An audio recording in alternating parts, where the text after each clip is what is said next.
Yeah,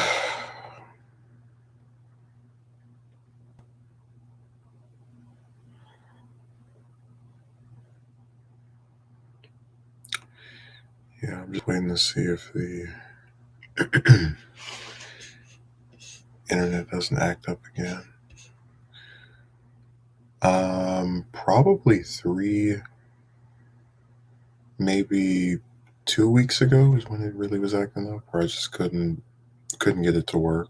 Like it does this thing where it'll play for about maybe a minute or two, and it'll just pop off. So I just want to see if it does that again.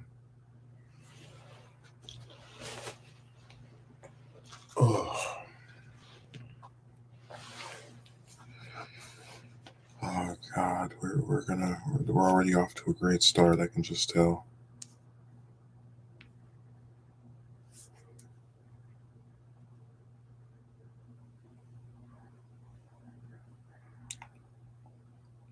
Make sure we can be heard. Damn it.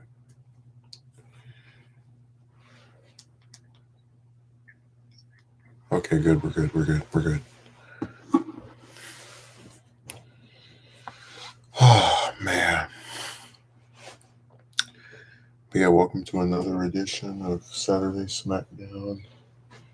Um, it's probably another case of the work weekend where every single Saturday and Sunday I have to work. Outside of last Sunday, of course. And I'm so used to Sunday being half shifts where you get like maybe 4 hours, 5 hours, but today it's going to be 3 hours and 45 minutes, which is really weird. I don't know why they don't just give me four. It's these places are run by people who make very bizarre choices. All I can say in terms of scheduling. What was really funny is that about maybe 2 days ago, I was going onto the app that we use to pick up shifts and see who's not coming to work and whatnot, or who is coming. And all of a sudden, it said that my account had been suspended, and I started to think, oh, did something happen? Because I'm so used to just bad news related to pretty much anything or and everything that I called them up and I asked them, hey, what happened? And they said it was just their stuff was down. They didn't know when it was going to be back up. So I felt a sense of relief because I'm so used to just, again, bad things happening nonstop, constantly. I wouldn't put it past them to do something like that where they want to get rid of somebody, but they don't want to like directly talk to you. So they just say you've been, they shut you out. Because I watched it in real time where first I looked on the schedule and I saw my shift for the days after that, they just vanish. All the shifts just disappear. And then all of a sudden I wasn't logged in anymore. I was like, what in the world? And then it said it relayed that message that you'd been suspended. I'm like, what? Just weird, man. Just very, very weird. I'm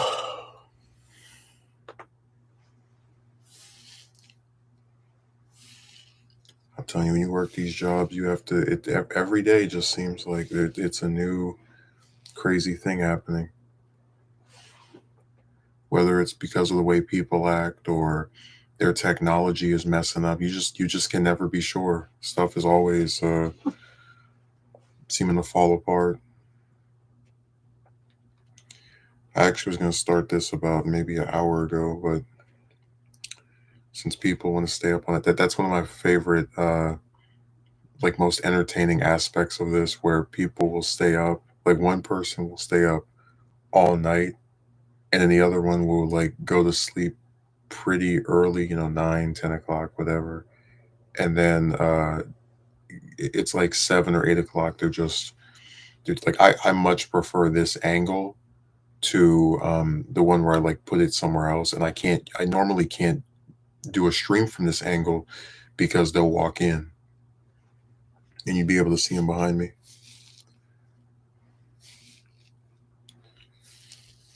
So that's why I found comedic that one goes to sleep so early that they'll wake up at 7 or 8 o'clock and possibly try to peek in here, and then the other one will go to sleep so late that they'll just be knocked out all morning. Like I could probably stream for, if that other one wasn't here, for probably 4 or 5 hours with like no interruption,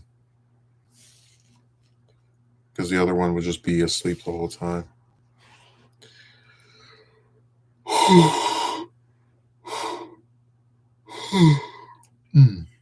But unfortunately, we don't have that scenario.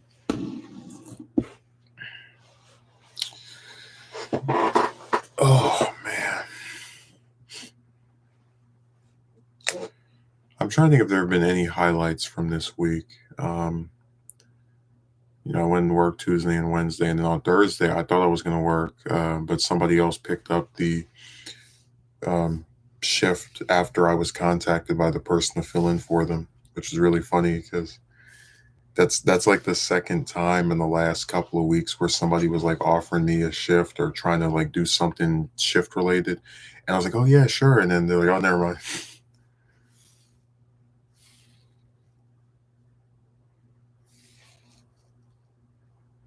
Had a pretty interesting conversation about snakes and just the way people act. And you know, there was a time back when I first started working there when it really bothered me that people wouldn't say hello, because I've worked in other places before and it's just a common courtesy that when we're not busy, or maybe if I like walk past you and I haven't seen you in a few days or just haven't seen you today yet, I'll say, hey, how are you, some of that effect.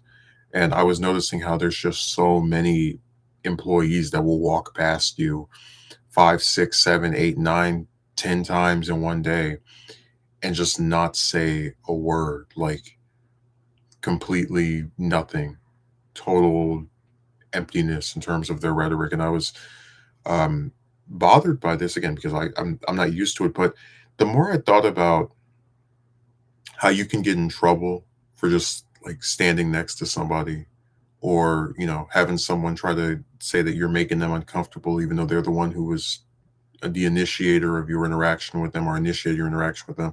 I'm more okay with them not, like, if it's like this, if people are going to um try to take me being friendly or nice and twist that into something else, then I'd rather we just not speak at all.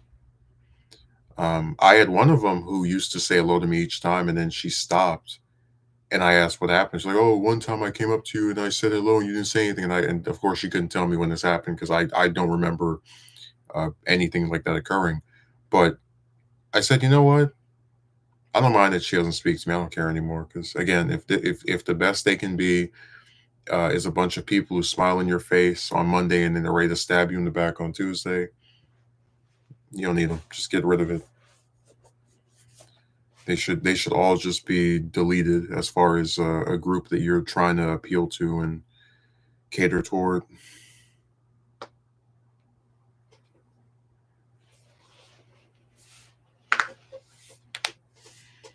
It's unfortunate that I'm at a point where I'd rather have people just not speak to me than try and talk to me and then they, do the turncoat stuff. They'll be the ones freaking out and acting weird, but they're the uncomfortable ones. Well, Akatsuki Merchant, I don't know how much you've been keeping up with the Mixed Signals Queen saga, but that involved a coworker who I asked to see a movie with me, and they agreed to it. And then she stood me up, and I we didn't speak for a few weeks because I was upset with her, and then she was upset with me for being upset with her for destroying everything. Figure that one out. Then we started speaking again, and she instead of standing me up a second time, she just wouldn't commit to doing this again. So she would just keep saying, "I'll let you know," and then never letting me know, never actually updating me on if she would be available or not.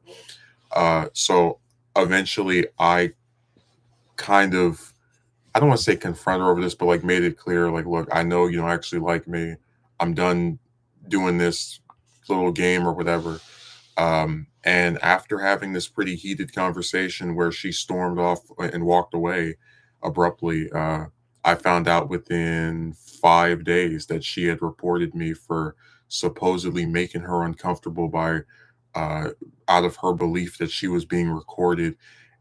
And even after this, I still, tried to make amends with her, and I it, but this is why I'm making the point I'm making of how when someone sits there and they act like they like you and they want to talk to you and be friends with you, don't, especially if it's one of these chicks, don't buy it.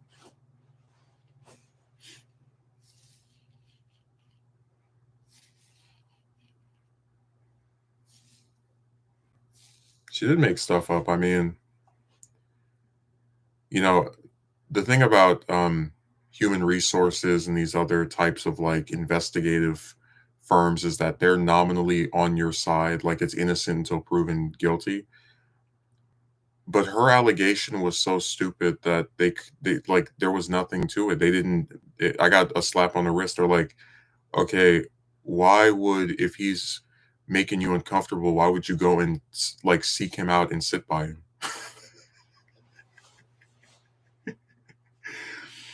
Man, you should have seen the look on my face that Friday. I couldn't believe it. I haven't been betrayed that bad in a long time.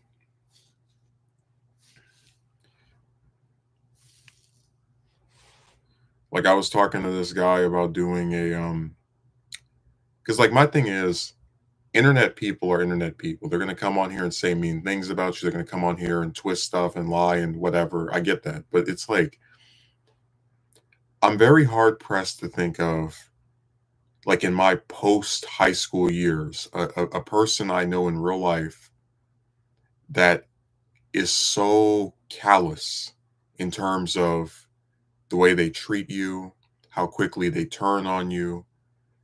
Like she's exhibiting behaviors I have not seen in at least in a person that I've met, without any of that computer stuff. Like this is some uncharted territory.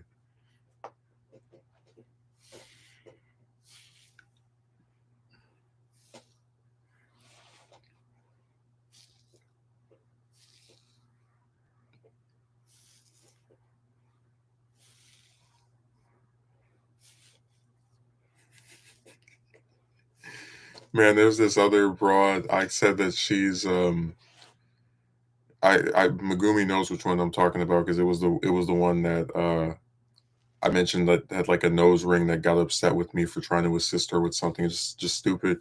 But it was funny because I said that she's the mixed signals queen on steroids, where she'll get mad at you and stop liking you every like other hour, like she just flips and switches.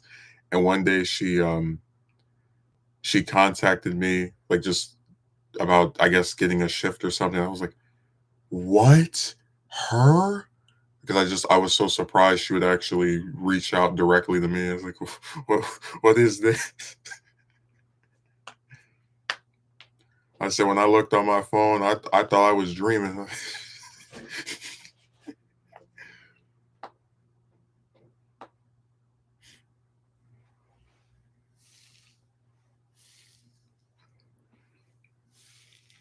These people are always upset. They're always in a bad mood. They're always ready to get somebody in trouble.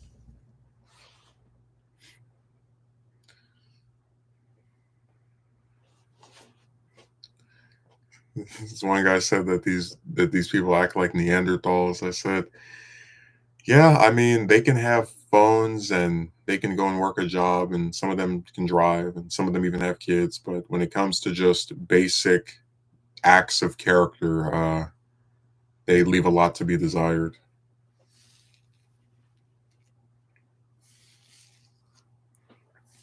So I guess I had to agree with him. I said, "Yeah, I see where you're coming from with that one." Truthfully, I really, I kind of echo him in that sense because I do have people that try to make me sound like I'm this demon monster, but there are ways in which I try to be attentive towards those I am friendly with in real life. Like I certainly wouldn't stand somebody up at the last minute. I most definitely would not try to get someone in trouble after I have a falling out with them at a job. I really think the whole saga's been dirty.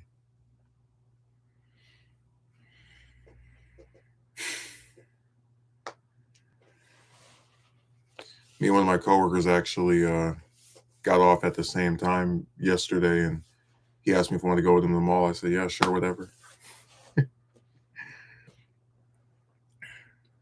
So I guess that's the second instance where well, I guess technically the third where I've spent some considerable amount of time with one of them outside of working there, as far as like going somewhere with one of them.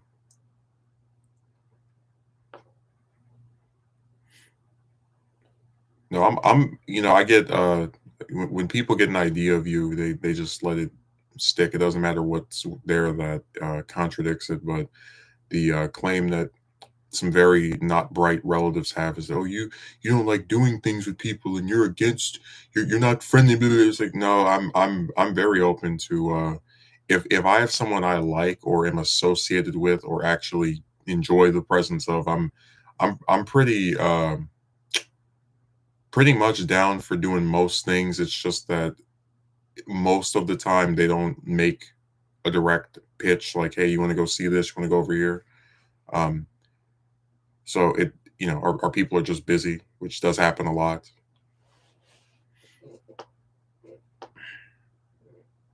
It's just sad when someone gets an idea of you and it's like no matter how much stuff contradicts it, they just ride with it forever. Like I could hang out with 10 coworkers and I would still have this person saying you're not friendly.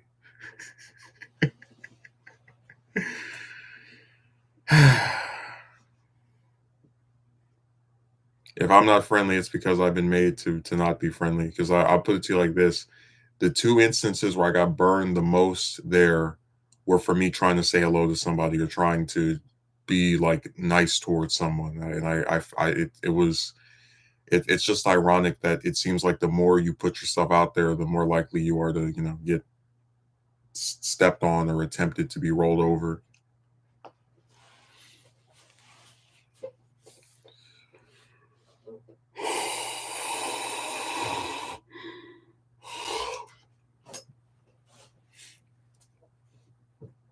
I haven't seen a Kotsky merchant in so long. He's he vanished without a trace. He wouldn't even show his face. I don't know what the deal with him is. At first I started thinking maybe he doesn't like my channel anymore because I have had a record loss of subscribers in recent days. People have been unsubbing left and right.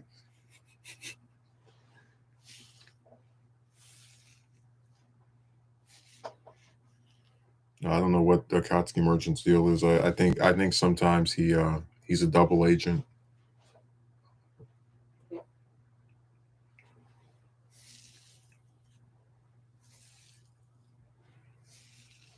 That was actually a joke I had with one of my coworkers, the one I went to go see a movie with. I because the context is that the mixed signals queen was wearing some shirt that had like black like a black long sleeve shirt under her uniform shirt, and he came there yesterday wearing a black sleeve shirt, like a long sleeve shirt under his shirt. I was like, you guys are working together.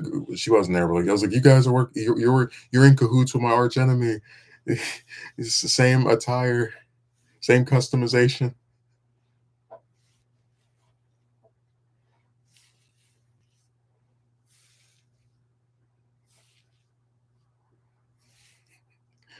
He was like, I just got this a few days ago. This is from this store. I was like, no, no, no, no. She got it for you.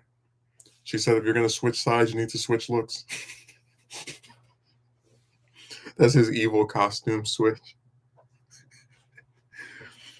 That girl sounds like she has a mental illness. I can't find any other explanation for her behavior. Man, I tried to understand her. I really did. Like, after she did her report, I came up to her in a full act of maturity, and I said, I have no recordings of you. If you don't believe me, I will give you my phone with the password, and you can look through the whole device until you see your face or hear your voice. And she declined that offer. She didn't even want to talk about what she did. She's like, can you please drop it?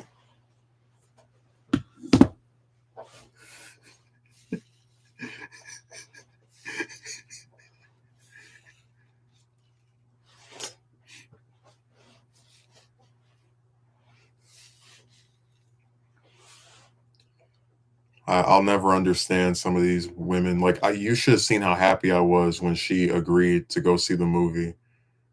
I was dancing in joy. I said, finally, a modern woman has done something right, but they always ruin everything they touch.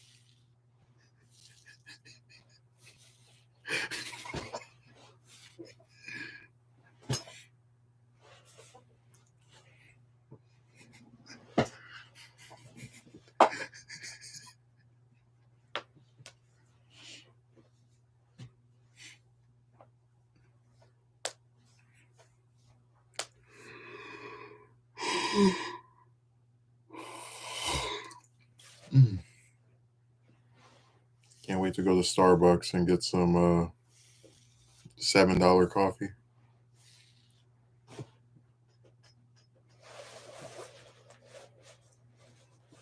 That's the crazy part to me. I like for that drink, I can get the same. Like I can get a burger for the same price.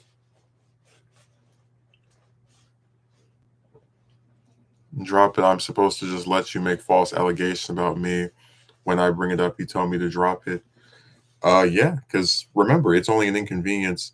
See, the way this works is that for these people, you're nothing. Like everybody always talks about how men view women as whatever objects, but women view men as like toys, like playthings. Um, so she can do something that can have a completely negative consequence on your life with no care or concern for like, hey, maybe I shouldn't take it this far. And then she can also like be expected to not have to be accountable for doing that. Just scum, man.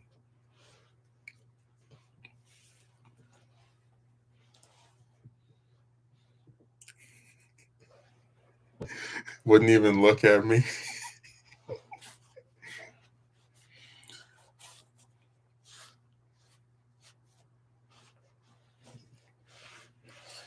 Yeah, I it's gonna be a long time before I feel like getting involved with one of them again. In person or real life. I mean in person or online, excuse me. If you want some more updates, there's this one woman I met her a year ago on social media, and she was like, "Oh yeah, we can have a call. We can talk over the phone." And she said, "But my phone is off." I was like, "Okay, cool. Well, when your phone gets back on, we'll be able to speak." "Oh yeah, of course." All her little stupid emojis, and then I didn't believe her anyway, so it's not some I wasn't. I tell you, I'm done with these people and trusting them anymore. But what was funny is that I looked on. I saw her online again. I was like, "So your phone's back on?" Like, "Oh yeah." Like, "Okay, so we can have the call." "Well, I'm not really comfortable speaking to people outside of my relatives." I was like, "Oh my, here we go again." Whatever. Who didn't see that coming? Basically saying, "Shut up and let me ruin your life with fake allegations simply because you made me feel personally uncomfy." No, that's why it didn't work because how are you going to say somebody made you feel uncomfortable, but then you're on video coming up to and sitting by like I didn't Akatsuki merchant, I didn't even know she was outside until she came to my table, like until she said something to me. I was just like this. This was me outside. And then I hear, "You're reading?" And I looked up and I saw her. That was like she came to me. I didn't even know she was out there until she said something. "What are you reading? I can't be curious."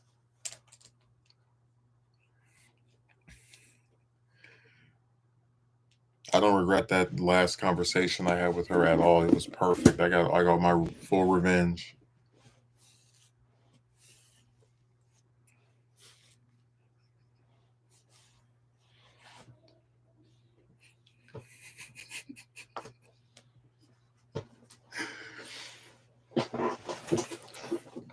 So I was saying this needs to be a novel. Like I need to just take this whole story and adapt it into like a 15 chapter book. Yeah, so she's insane. Oh man, you really did miss the whole saga, didn't you? We're skipping over so many little highlights. I mean, let's not forget when when I walked her to her car and she was asking me, you do art?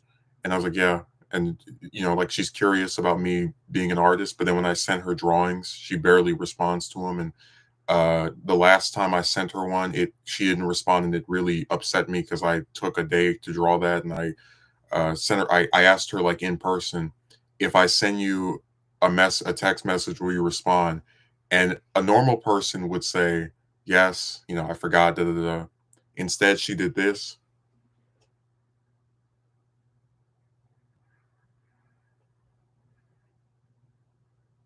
For as long as I stared into that camera, that's the way she looked at me.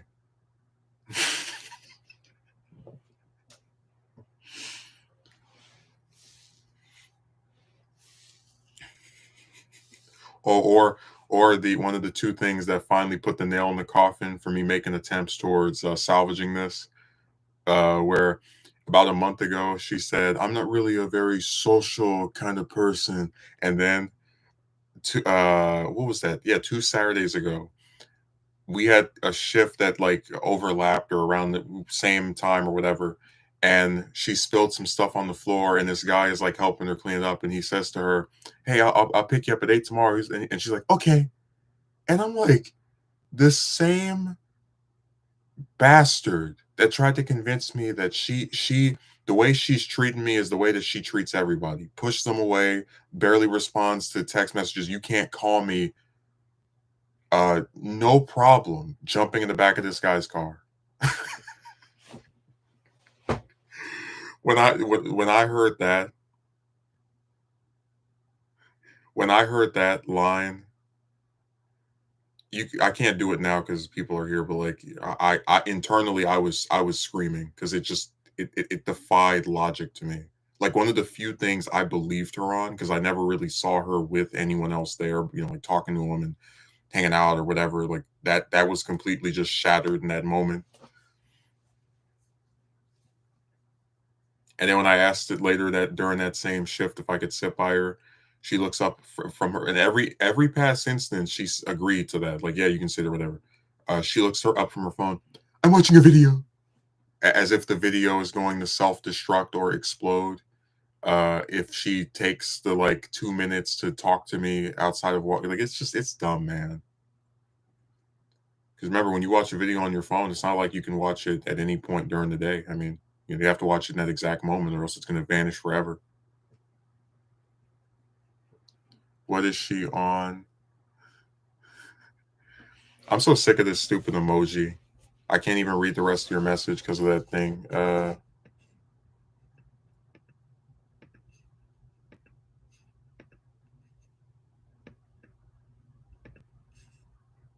I think you put our yeah, we are living in a clown world, absolutely. I mean, I said before when I go up there, I hear the Looney Tunes theme, like when I clock in. Dude,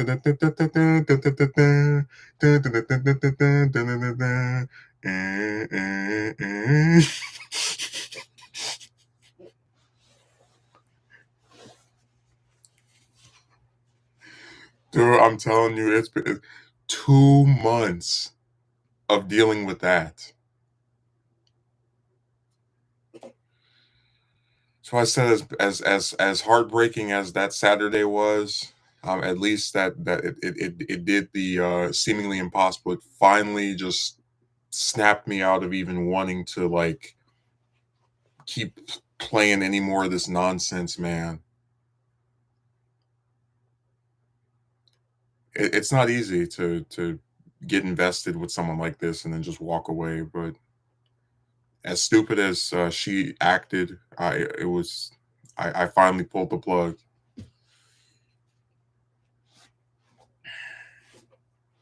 So now she's back to her passive aggressive crap, and I'm fine with it because yeah,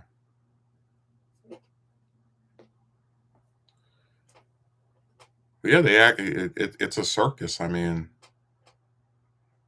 actually, she does wear a lot of makeup, so calling her a clown is appropriate. That's another thing I said. I know. I was like, out of all the women that work there, whether they work in the front, the back, she is the only non like I'll put it to you like this. Some of them might wear some lipstick, um, but she's the only one that works there where it's just every time the lipstick, the eyeliner, the Edward Scissorhand fingernails, like.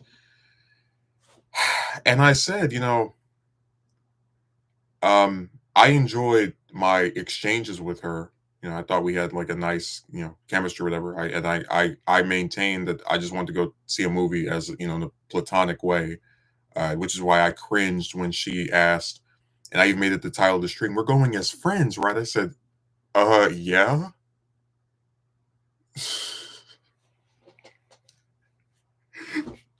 But that I tell you, that's like a whole other rant I'm gonna start about how all the women think that you want. Like if you make any attempt at getting to know them or speak to them outside of um, when you go to school with one of them or work with one of them, they think you want to be their boyfriend. It's really sad because it shows you that they have this almost internalized belief that every single man, even in cases where it doesn't make any sense, is like pining for them. Like, oh, he wants to email me. Is it going to be a marriage proposal? Oh, he wants to go see a movie with me? Is this a date? It's like, no, it's not. It never would have been. Like I was really grossed out by that, man. I said,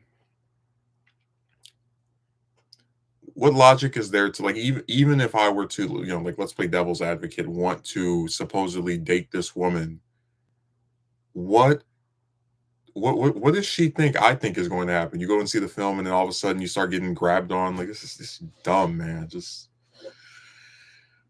not the sharpest knife in the drawer or the brightest bulb on the tree.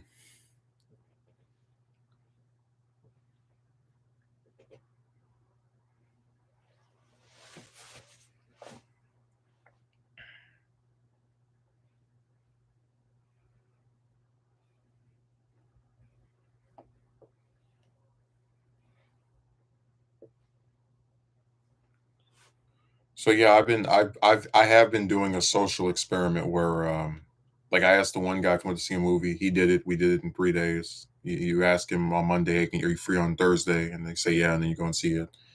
Um, I had this other guy who I drove him back to his place one time, and then the other today yesterday rather we hung out, and it was I've just been noticing that it seems like there's a confirmation of these. So I often say we live in an era where people have low morals, no standards, or rather they have fake standards where they get like selective outrage about certain things, but then other stuff that's even worse they don't like care about.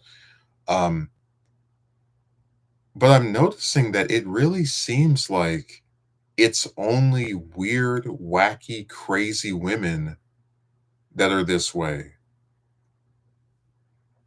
Like I I genuinely believe I probably could just like do basic hangout type stuff with about, it could be 5 guys that work there, 10 guys that work there, and you wouldn't see any issue at all. Like it's really scary how one gender is just so prone to destroying everything they touch. I don't know why that is. Because I wouldn't have treated her any differently than any of the guys I've gone places with. You go somewhere for a specific thing, and then maybe after it's over, you talk to them. It's just it's sad that they turn everything into this like big, you know. I said on that other stream that you have to exert these huge amounts of energy just to get crumbs.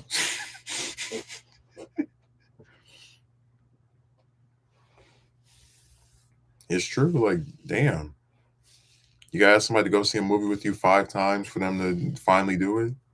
You have to wait a month. I mean, I already was willing to wait a week when I made my initial request, and then getting stood up at the last minute. I feel like I was rightfully upset by that. Um, but it's going to be real interesting if we end up doing the edited videos on this stuff because people still don't get it. They still come on here. They still what's interesting is they don't really defend the act itself. They just kind of like say things based around it. Uh, like we talked about the one guy that was like, I could tell by a minute into the video that you shouldn't have done this. Like, okay, whatever.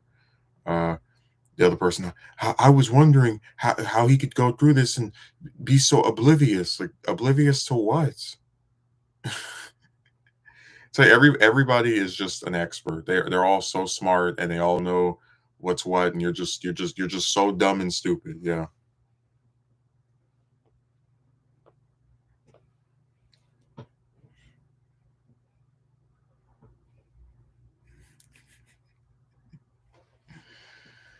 It never ends, does it?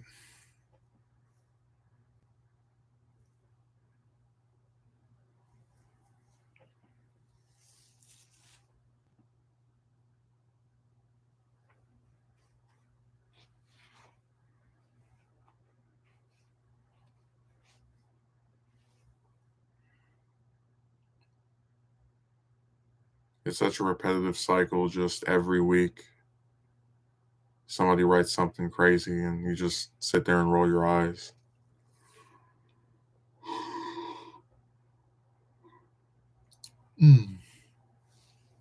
Because I do have some stuff that happens that I don't bring up on here, just because I do feel like it's bad enough to have to deal with the insanity of just the way people act, especially a lot of these modern chicks. But then to also have people who weren't even there try to like frame it as you did something wrong. Sometimes it's just too much. Like sometimes you just don't need that extra, you know, stabbing to like pouring salt in the wound.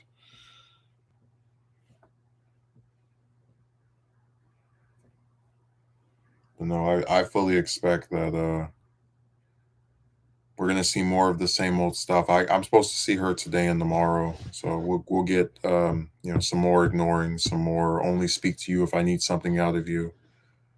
Um,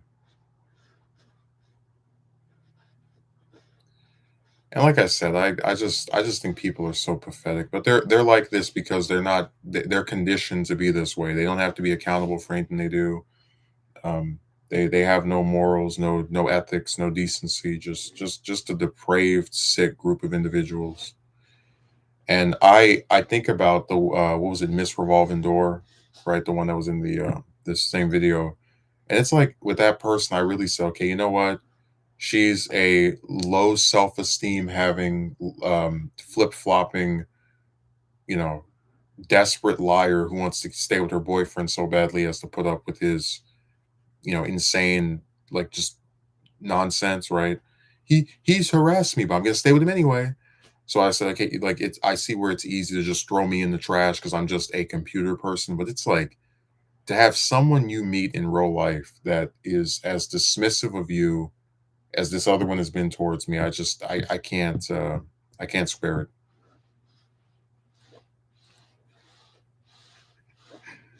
It's it just shows you that no matter what the circumstances are, you're gonna just keep getting the same result. Like meet somebody online, they tell you you can't call them. Meet somebody in real life, they tell you you can't call them. I never thought I'd live to see the day where you could meet a woman in real life and she tells you, and she gives you like her phone number and she's like, I don't do calls.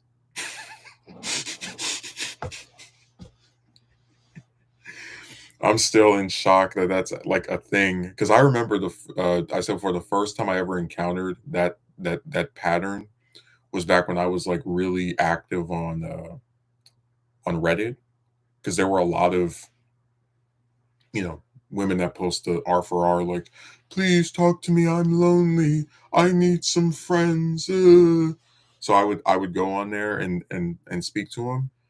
And if you would talk to them, like let's say like Skype or something, like, oh, I don't like doing calls. I just like writing. I just like typing.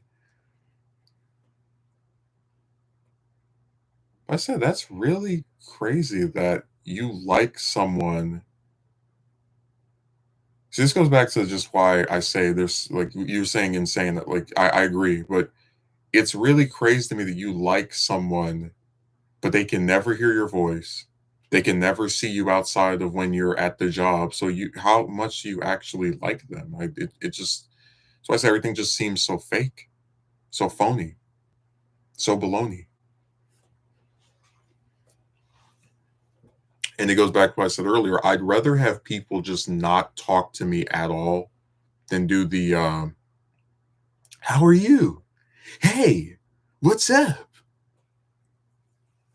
Because again, at least when they don't say anything, um, I don't like ever feel the tendency or belief that I should like lower my guard. Like, oh, this person likes me. Okay, yeah, this is nice to say hello back to them.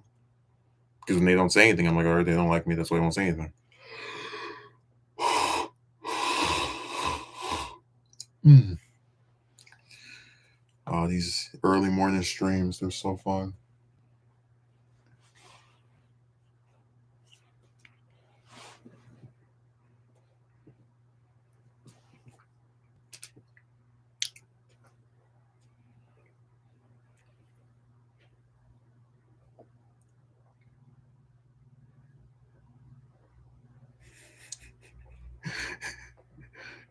Controversy. What is she on? Insanity and lies.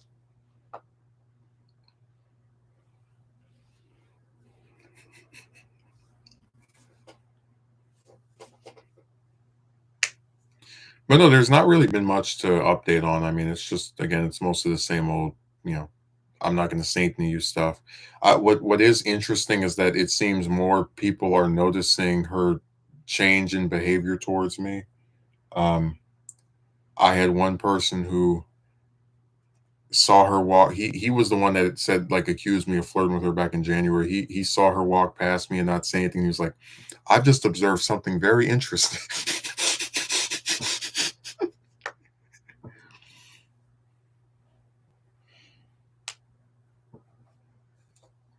And then I was like alluding to it, and somebody else, like I, you mentioned something without saying any names, and somebody was like, "Oh yeah, that's what's her? That's the one that has had that type of that new hat on." Is like I feel like saying, "So you figured it out," but I didn't want to confirm it because I don't know if he's playing on, I don't know. I just, I don't, I've tried to keep this to myself as much as I can. It's hard to put up with this stuff sometimes, though.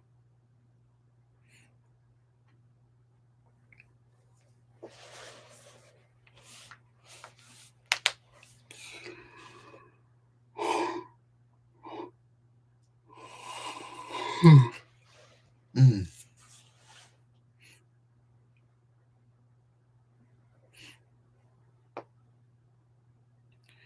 No, I think whenever people get synonymous with doing a certain thing or acting a certain way, then they change all of a sudden, and people who were around before, are still there. They notice that difference.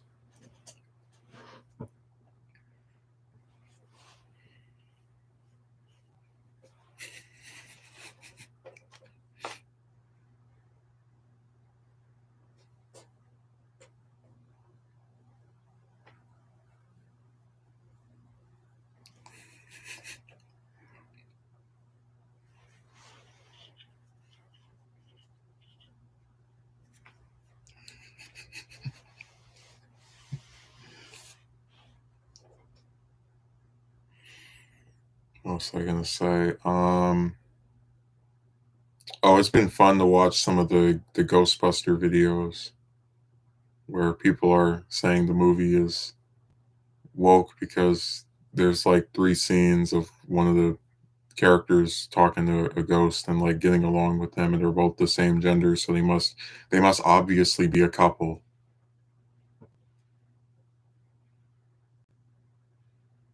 Just had me rolling my eyes, man.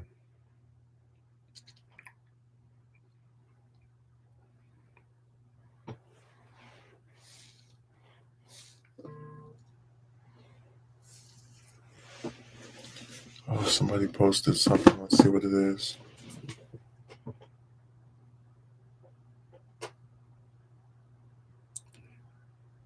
Uh,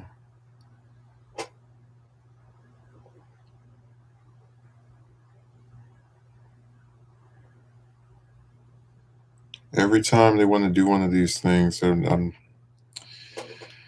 it's so irritating when people like schedule something and you're just never available for it because it's always at a time or a day where you have to work or be preoccupied with something else.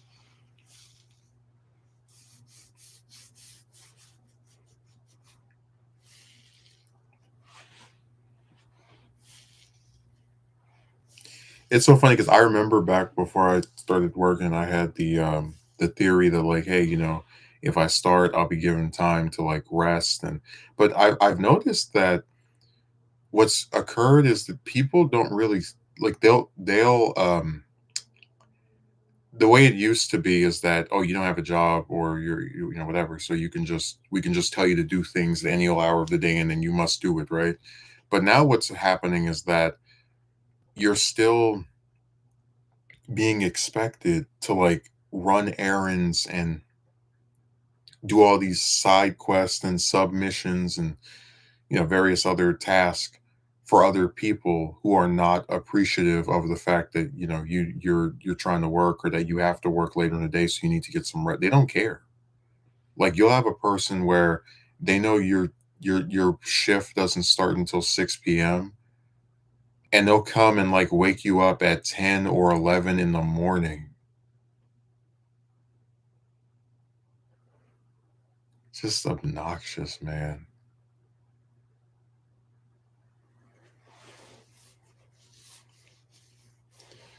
That really drives me insane because it's kind of obvious that if somebody works during the night, they're going to probably sleep during the day. Um, I think that's like I don't have to go in until 6 tonight, so that's like 12 hours from now. So I'm going to after the stream is over, go to sleep and then wake up, and I'll probably have like an hour or 2 hours before I have to like go over there. A few hours to like do whatever.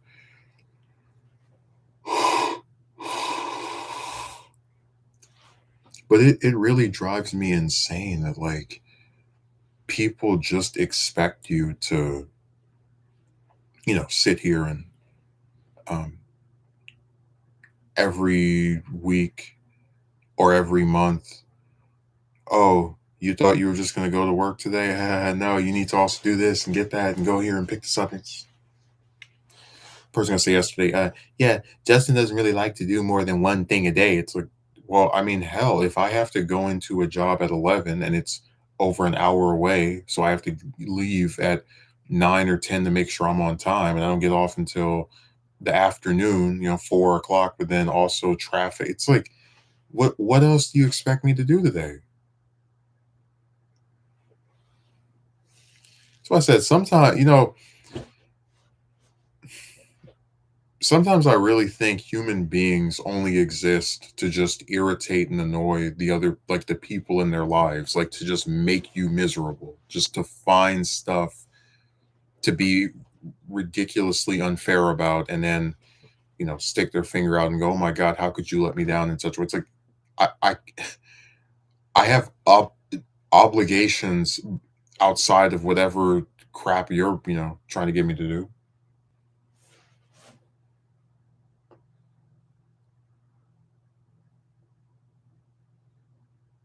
Someone sitting over here talking about get somebody something to eat. They tell you they tell you the morning of, and then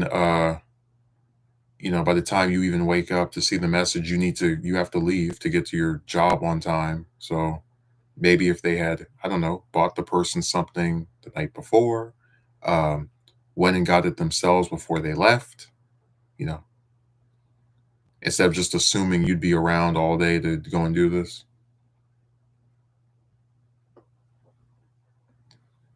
And I'm just so sick of like the lack of agency of people. Like, just I'm really tired of the whole the just incessant. You must do this. You must do that. You must do like where. Why can't they ever do any of this stuff?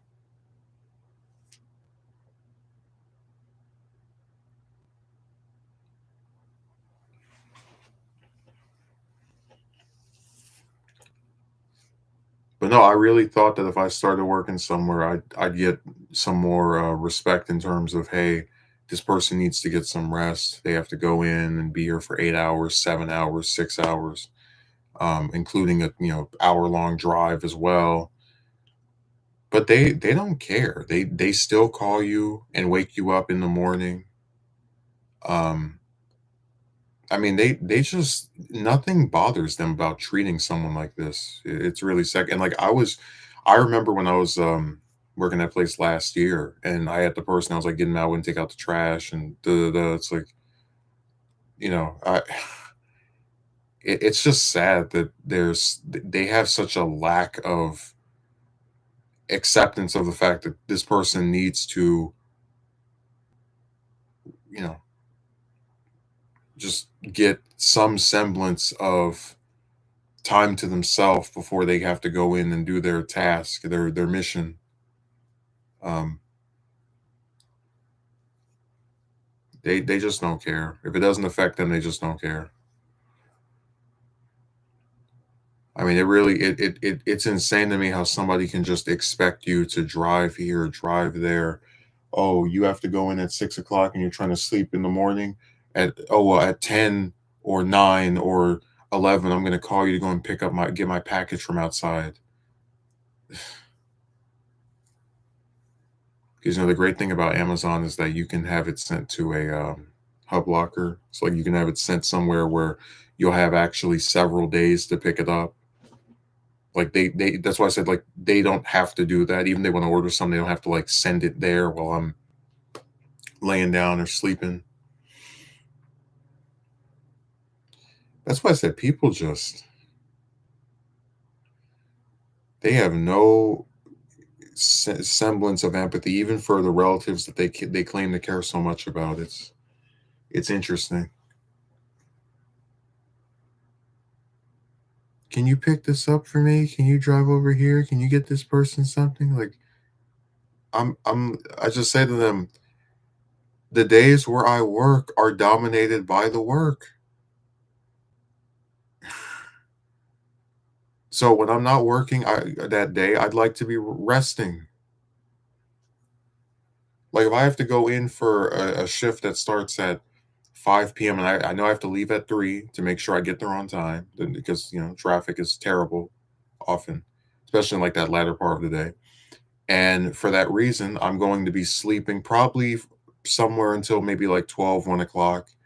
Uh, then I'll wake up and then I'll, be able to like do stuff. But even that, it's like, do you really want to just like have to drive around before you go in and like it's oh God, they don't give a hoot.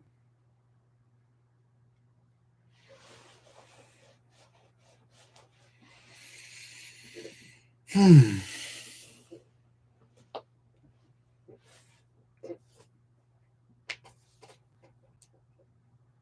So I said every turn they just always find a way to ruin something or you know make stuff harder than it needs to be.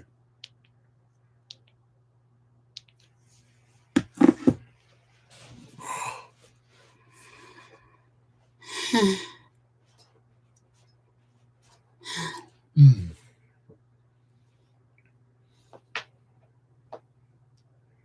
So many mornings where they'll just call me or I'm like laying down. Hey, Can you get this? Hey, can you let me know what time you're going over this? Just God, why couldn't you write it?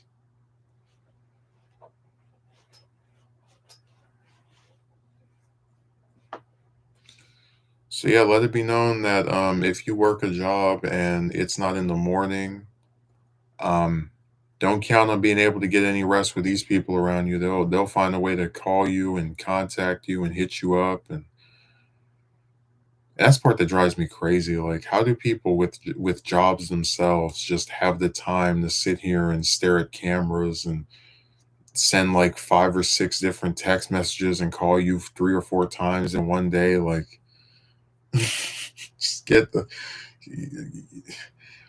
because with mine, the only time I could probably call somebody besides a break is if I went to the bathroom and just wrote something in there because they don't have a camera in there. But besides that,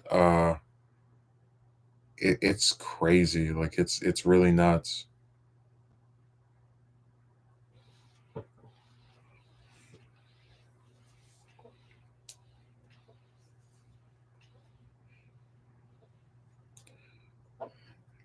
I should change the stream's title to "No Rest"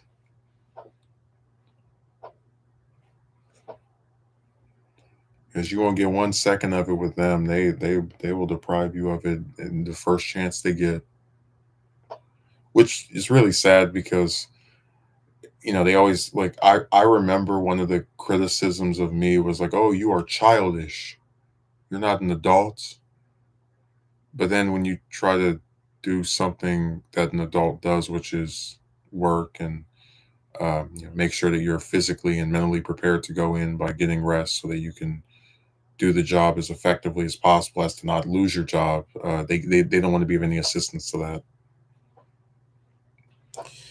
Interesting. Mm. Like I said, I remember all of it. I remember the one relative that would criticize me for being unemployed, but then like do nothing to assist me with becoming employed. Um, and I just for the life of me can't understand the logic of this stuff. It just seems like everyone's playing games in terms of like they'll say one thing and then when you actually look at what they're doing, you're like, that doesn't make sense. That's not in line with what you said before. Because they're full of crap. They're not serious about the positions that they take. I don't know, for some reason I really want to draw Sonic. And it's a random thought. I was just thinking about him yesterday. When I was a kid, I used to draw Sonic all the time. I had all types of papers of him just over and over again, jumping through rings and oh man. It's really crazy. Like the period where I was like the most into it is when a lot of people thought the games were getting worse and worse, and then as the games were supposedly getting better, I thought it was like more stale to just like have no characters playable other than Sonic 9 times out of 10, and then like just it's interesting that the period where I was the most into it is what's considered the dark age. So it's like in the dark age you were actually like having fun because even if the games weren't great, we still had stuff like the Archie comics, which I was always a big fan of and would like to reread at some point. um but it's just interesting to me how that time frame like coincided with what's considered the worst part. Same thing with Dragon Ball. Like they were talking about, oh yeah, before Battle of Gods came out we had no new Dragon Balls. Like, yeah, but we always had new games. You know and I mean, obviously the merchandise never stopped, so it was always a series that existed. And I hate to compare it to Star Wars, but it's like the general idea of there was still new stuff being made, even if it wasn't in the medium of like continuing the story for canonically or whatever.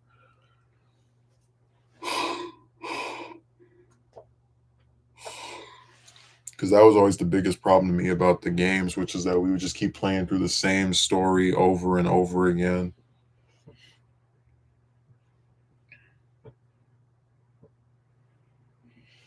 It was just so lame. Like, you guys have all these brilliant writers in Japan. Not a single one can compose a new story, a new tale.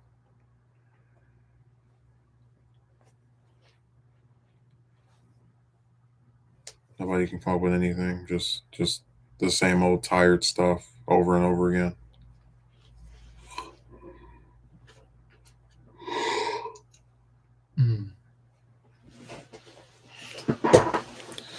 Are you sure, Braz? I was about to turn this thing off. Oh, because I said it's such a pain in the you know what to like start up one of these things and then people want to vanish and they're like Akatsuki merch where he writes like 2 comments and then disappears. I said before you showed up that the mixed signals queen is up to her old tricks and that what's really funny is now people are starting to notice, you know, the kind of like the weird behavioral stuff. Like I have the guy who accused me of flirting with her back in January saw her walk past me without saying anything. And on I think it was Wednesday, and he was like, "I just noticed something very interesting."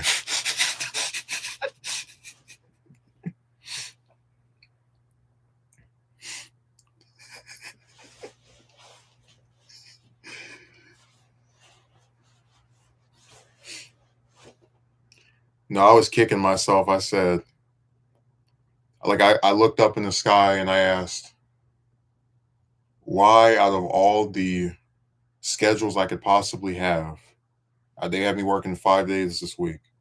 Out of those 5 days, I have to see my arch enemy for 4 of them. Why?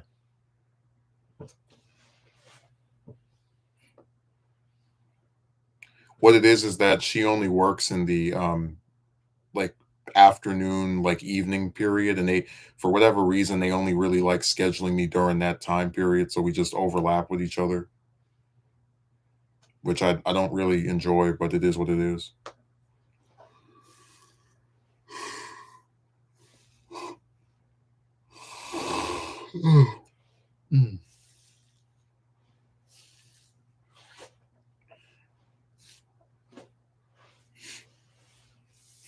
I never had a week with this many days with some like as far as I can tell with this many. That's pretty an insane coincidence. I remember about 3 weeks ago, I was mad that they only gave me 10 hours. Now they give me like 20 something, and it seems like all of them are with her.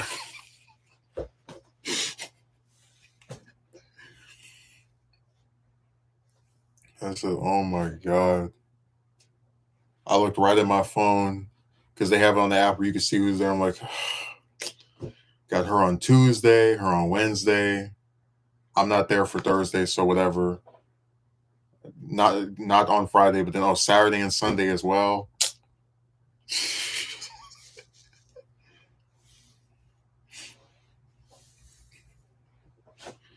And it's not even just working the same day. Like you have like literally Wednesday we came in at the same time, and it's going to be the same thing today.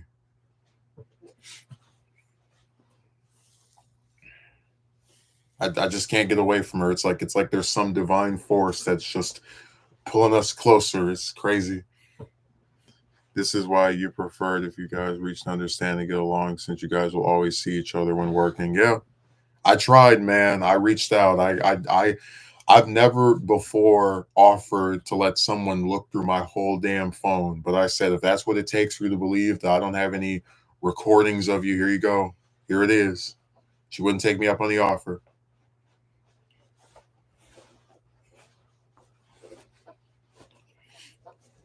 So it's just been bending over backwards, trying to do anything to end this conflict.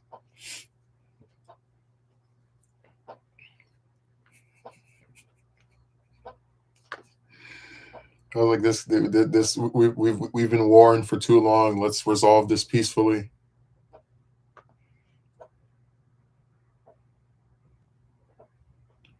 But it doesn't look like that'll be the case, unfortunately.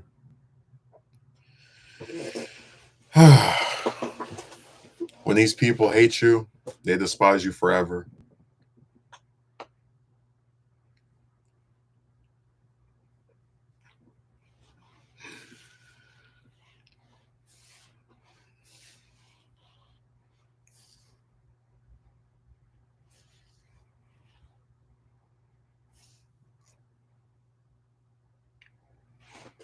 I'm serious. I looked on that schedule. I said, "Are you serious?" Because there, she didn't even work Saturdays until like a few weeks ago. So I was like, why? Just man.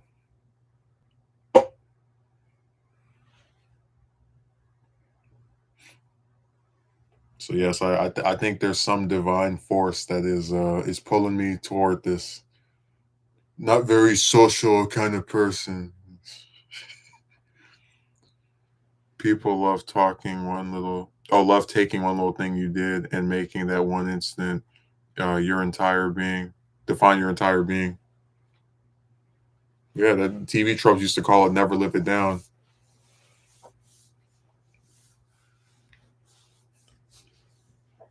I'm serious. I have relatives that are like, you're not a very friendly person. I literally just hung out with one of my coworkers today.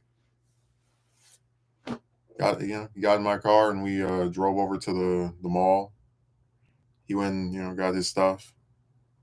I had a decent time. I mean, I said before that really when I do the video I'm working on, it's really just me talking about how people don't reach out. So in general, I tend to do a lot of stuff by myself. But when they're actually overt and try to make something happen, I'm usually receptive to it.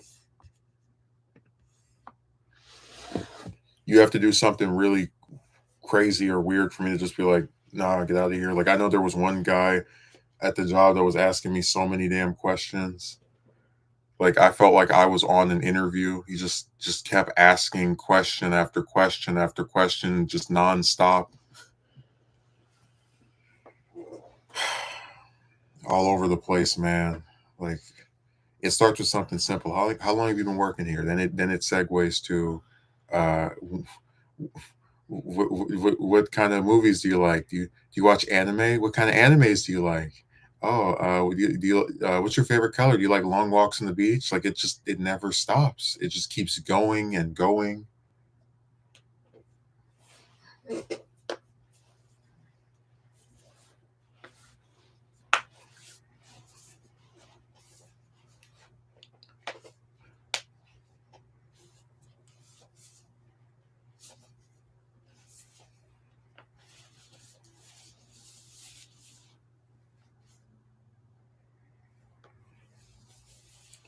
Yeah. So it looks like me and my arch enemy can't get enough of each other. We're gonna have damn most of the week is her. Oh my god.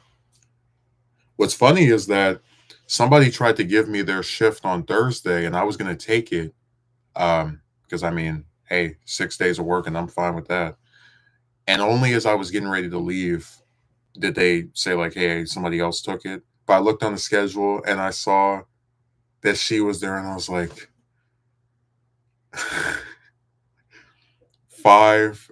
Imagine like imagine working a part-time job and then you still have to be around someone that hates you 5 days a week. Like, how does that work? I'm sure others will catch on to her scheme and behavior. Unfortunately, a lot of people like to either dismiss it or just to justify stupid stuff. Oh, there's another person that I mentioned.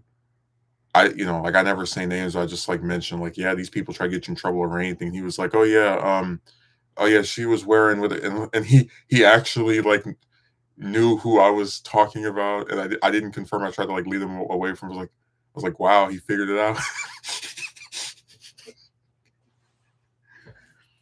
Like you stub your toe, and the next day they start telling everyone that you're the guy who stubbed their toe. That's what you are.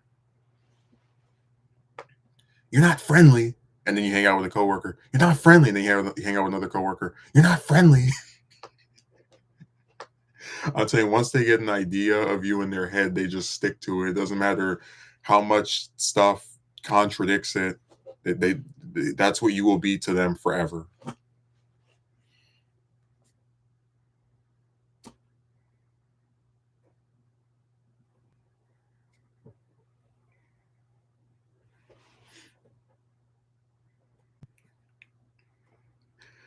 No, I've had like three or four different people who have like seen the way that she acts towards me and either made a comment or been like, what is that? Oh, the only thing I would say that happened this week that was notable was that she was asking some question about the stuff I was washing, and I answered it, and then she went over to the person that was next to me and asked the same thing, and then I answered it again. Like you ask somebody a question and they answered and maybe you didn't hear them, and I was like, did she really not hear me, or was she just that desperate? Like it, I told my friend, I said she was too blinded by the haze of her hatred toward me to hear what I was saying. Like when I'm speaking, it's like the Charlie Brown parents want.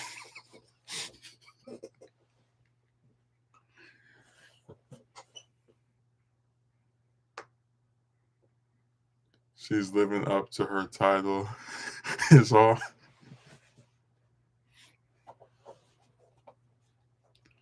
I'm just trying to figure out if she caught on to the fact that 2 Saturdays ago was like like the true ending, like the final chapter. Because I maintain you ever since I heard I'll pick you up at 8 and I'm watching a video. I haven't made any attempts toward trying to say hello to her. I haven't made any attempts towards send her a message. I wasn't even sending one before that either.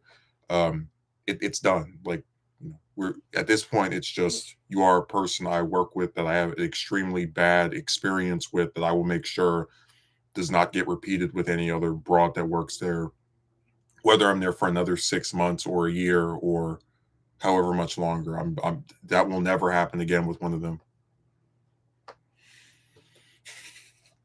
You get that why that's funny? Like, hey, are you guys doing this? Yes, and then walk over to the person. Hey, are you guys doing this? Like, yes. She couldn't hear me through the haze of her hatred. You can't even get her to do even just the most basic of things to have a genuine connection. Imagine how insane I would look if I said, "Oh, Magumi, you want my phone number? Okay, but I don't do calls." Like, okay, what's the point of having your number?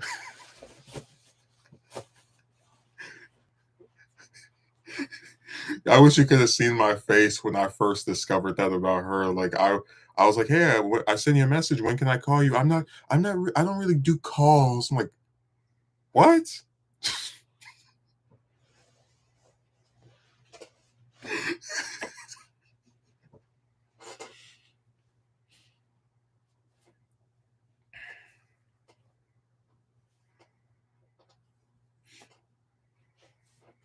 She was looking so pretty on Wednesday with her little pigtails and her new hat. I said, I wish she paid 10% of the attention to me that she does to her. To, what do you call it? 10% of the attention that she does to her physical appearance that she would to me. I would love that because then I would feel like I'm actually being noticed. Instead, the best I can get is one text message per week after you've sent like 5 of them to her, and then what was the other thing? uh, only ever being acknowledged when they're extremely bored or if they're trying to get you destroyed.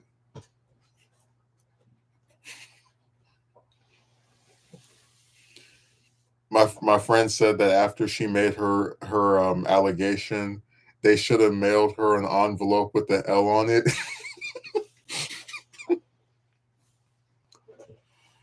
In an era where technology and phones are extremely prominent, any chance and chances are women are more on their phones than guys are. She says something like that. I'm not really convinced. I told you, I know she's a liar because I saw her on the phone with like 2 or 3 different times.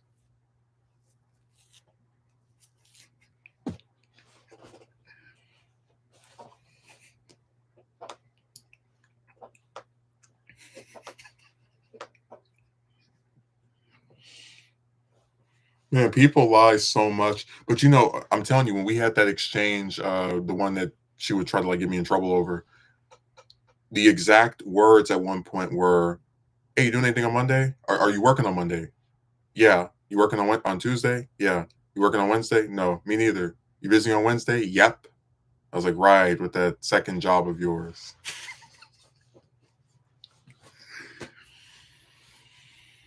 Oh man, I tell you, because you understand my point. It's like, yeah, we're both off that day, and I'm supposed to believe that you're just so busy that even on the day where you're not working, you're just always having other stuff to do. You're always so busy, just so busy.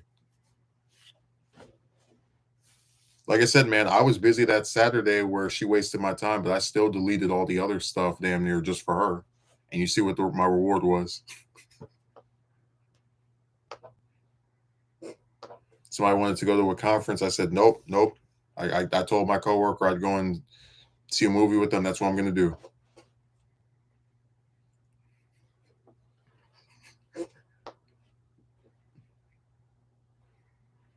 Instead of just saying she doesn't want to hang out with you. Oh no, they can't just say no anymore. They have to you know, they have to lead you on. But I tell you, that's her thing. It's always like indirect jabs. Like I can't say no to going to do something with you, so I'm gonna try and keep like saying I'll let you know, and then the trick is I never actually let you know, so I can just keep getting out of like definitively saying I don't want to do this.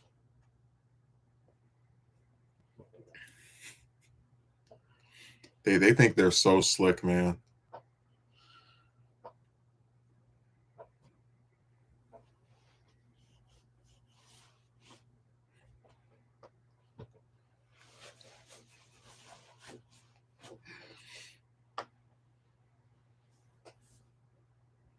The time wasting is what they are most best at. That's why I said the only regret I don't have about this exchange is that at least when I burnt the bridge that Sunday, I never had to hear that stupid phrase ever again. I'll let you know. I'll let you know. I'll let you know. I'll let you know. I'll let you know. I'll let you know. I'll let you know. I'll let you know. I'll let you know. I'll let you know. I don't know. I'll let you know. Like if I never hear her say that again for the remainder of the time I know her, I will have felt blessed by a higher deity. And dude, it's like she really wanted me to just keep like this only went on for 2 weeks. But imagine if I hadn't have like said the like, yeah, I'm done with this. I'm not gonna make any more attempt. I would have never heard the end of it. Like I know we were talking about, oh, it's been like a 2 month saga. Understand that because I'm the kind of person that likes progression. So if I'm seeing you 3 times a week on average, and I keep saying like, "Hey, you want to do anything together?" Oh, I'll let you know. It's like I'm gonna eventually catch on to the fact that you're just like pulling my leg here. What I'm saying to you is, we're lucky it was even just 2 months. It could have lasted like there's the only way this could have been shorter is if after that first time where she stood me up, I just said forget it. But she could have easily drug this out until this month, May, June. Oh man, that's a scary thought because if I was more gullible and more patient in terms of just like, putting up with the lies, this could have stretched out longer. And to me that is scary because it's like they don't have a problem with just wasting all that time of someone with no intention of ever delivering on it. You think they'd feel the same if they were given that by someone they wanted to hang out with? How would they react if they kept getting that response? Oh, they never have to do that. I mean, she's not a very social kind of person, so she doesn't reach out to people.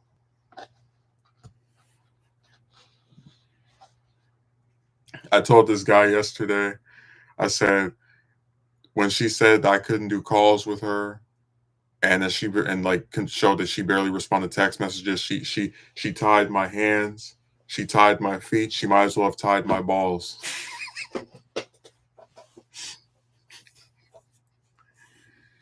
Like, damn, you can't do anything with these people. They restrict you in so many different manners. It's not even funny.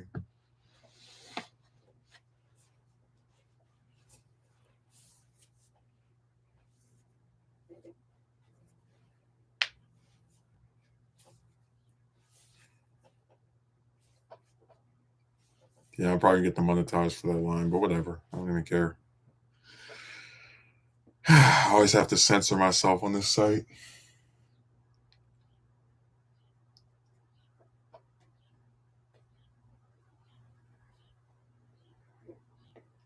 We're going as friends, right?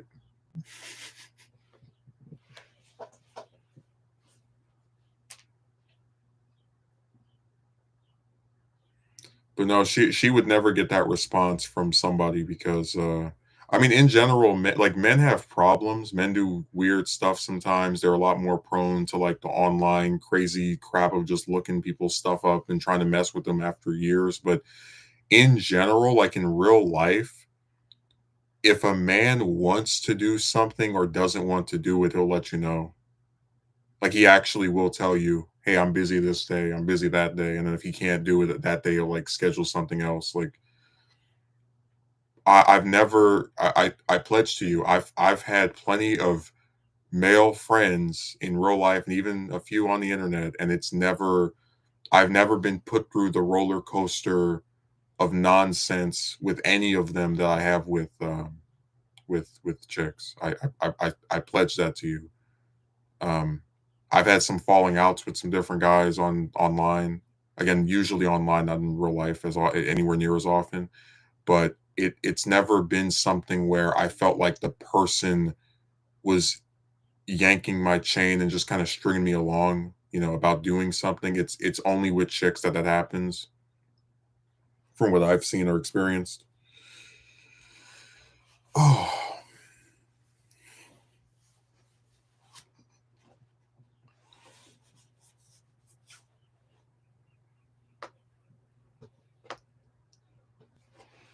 there's another one up there, the one that with the nose ring, and I cleaned some stuff and took it to the freezer, and she was like, "Why are you following me?" And I was like, "I'm not."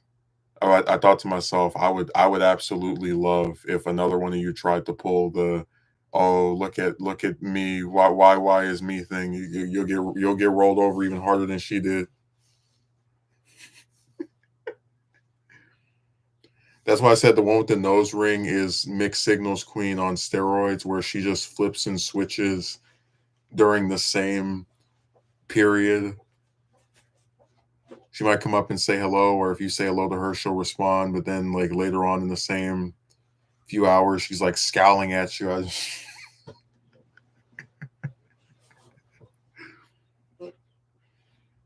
Like I said, they're just you can't even take this stuff seriously anymore. They're all parodies.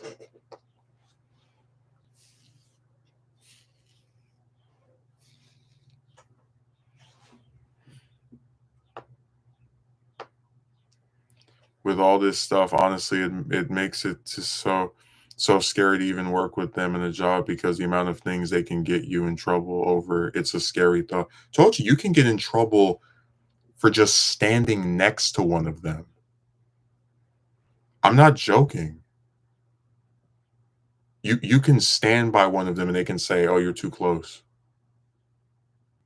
And I hope you understand that sometimes, depending on where we are, a place is small. So it's like almost insane to even claim something like that and have it hold any kind of water or legitimacy. Um, with mixed signals queen, you have to understand she's so stupid that she tried to do the whole "oh, I feel uncomfortable" thing after being recorded approaching my table, like coming to me, like seeing me outside, walking up to where I am, and then choosing to sit by where I am, and then sitting there with me for 6 or 7 minutes until she rage quit and got angry over what I was saying. Threw her hands up and, "Okay, are you gonna like keep going at this?"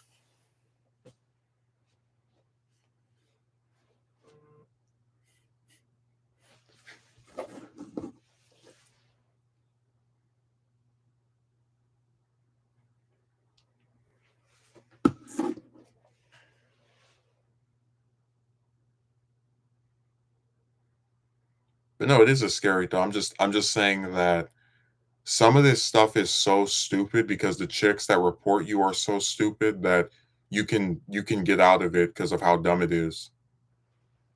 Like, things are unquestionably tilted in their favor. I'm not gonna pretend it's not, and I'm the first one to say if how one-sided everything is, but because of their own insanity, a lot of times their allegations don't hold weight. Like, they go and review the stuff and they're like, wait, this doesn't really make sense. Okay, you're saying this, but what am I seeing on the camera? What am I seeing actually play out here? Okay, you're uncomfortable, but then you're walking up to him. Okay, you're uncomfortable, but then you're sitting next to him. It's just weird, man. Just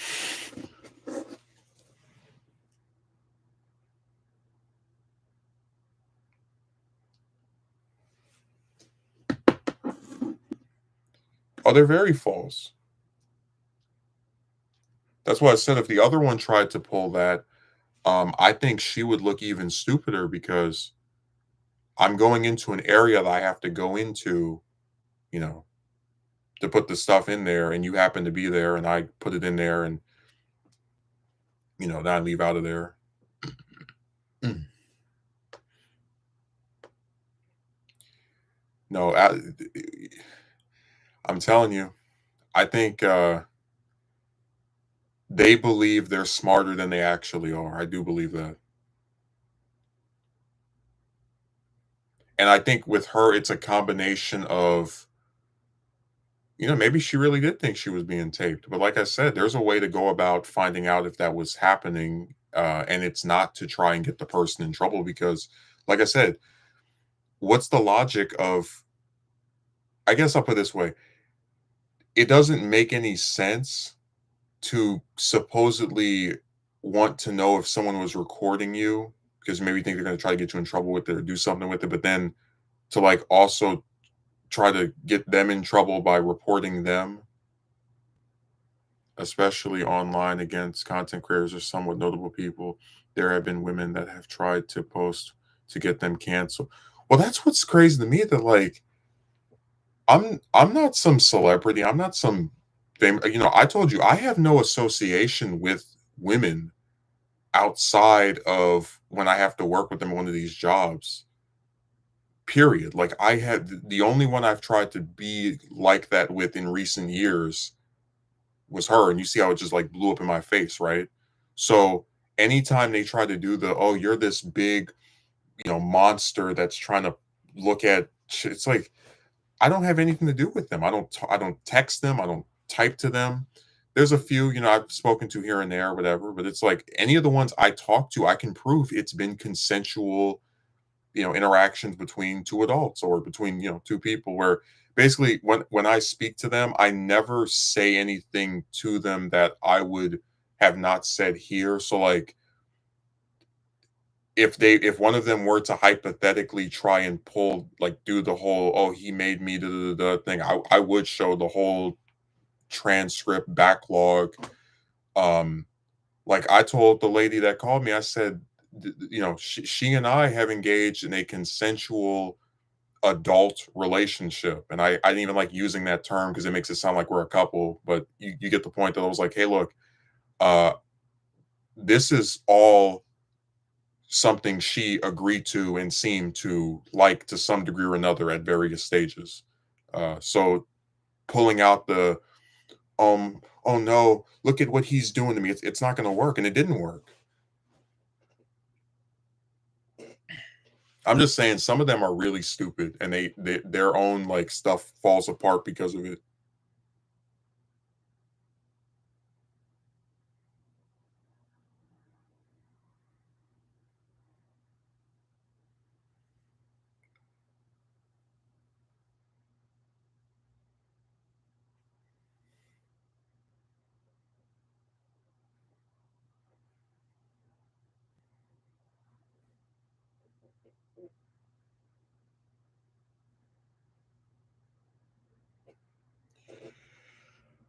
Oh man, you think I'm kidding? Like I really think that if they were intelligent, they wouldn't put themselves. I just understand where the animosity of theirs stems from. I don't either, because um, well, I said before, what it is this is just my theory. She probably did like me up until she stood me up, and then I guess was hoping I would still talk to her anyway. And then when I was like, "I'm done with you," that first time, she just developed the that antagonism. Uh, and it resurfaced after those 2 weeks where I was like, "Yeah, this isn't going anywhere. You're wasting my time again." Uh, so she pulled out the wool.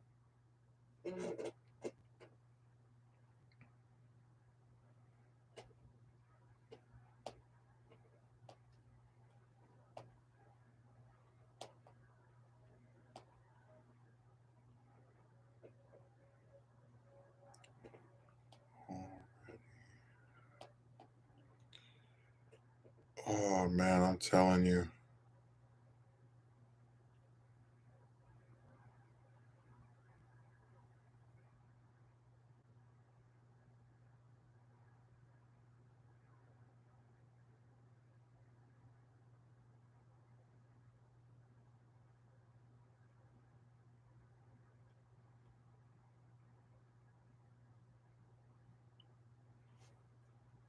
No, these people turn flip and switch and change and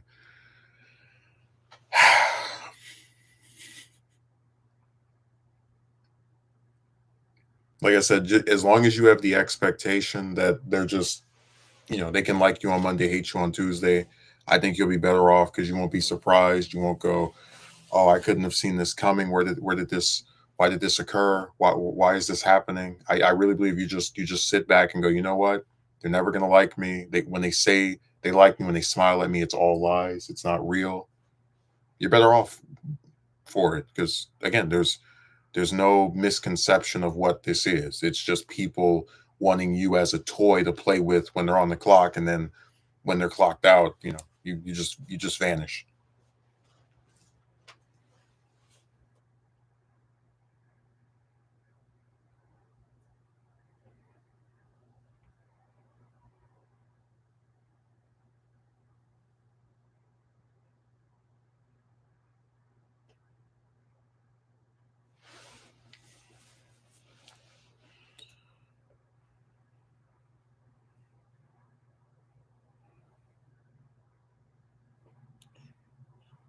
And respond to this person. Like Nick Saban quit accepting that guy who asked to drive her but didn't say anything like that to you. I don't understand it either. Um, I'd really hate to say this because I maintain this was not romantic, but the one theory I have is, maybe I'm not pretty enough to, you know, hang out with. So like this is kind of some crazy, insane troll logic here. Um, I mentioned before that a lot of chicks, even the ones that kind of play up the angle that they're not looking for anything romantic, they don't want to date you. They do have this kind of like weird thing where there's like an erotic subtext. We discussed this before. So maybe you know, well, I might be someone that she enjoys speaking to because I'm not attractive by her standards of beauty. I'm not allowed to, you know, see her outside of the premises of the job, I guess.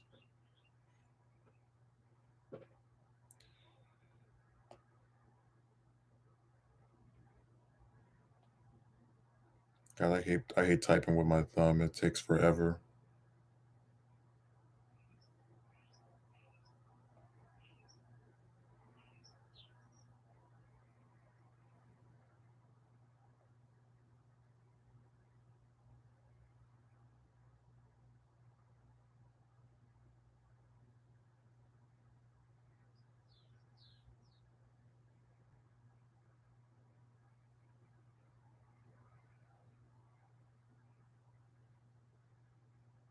I don't like thinking that way, but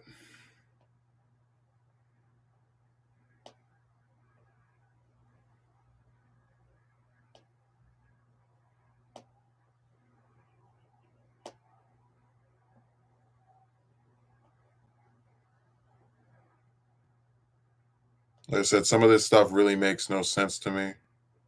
Um, but I can't think of any other reasoning than that because it's I mean, you know how they are. They're always ready to say this person's not pretty, this person's not hot enough. So I wouldn't be surprised if that's one of the possible reasons. Again, I'm just throwing out any theory at this point, but we've seen them do that before.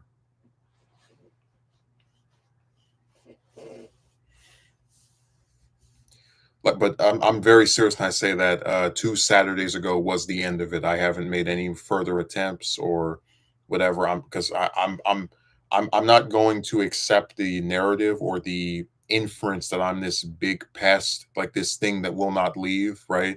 So when somebody tells me that they're too busy to watching some stupid video to talk to me, then they can sit there and watch that video all night. I'll just walk away from them, and it hurts. It hurts to reach out to people and have them like slap away your hand like that, but I can understand to have been to have those standards when it comes to entering a relationship with them.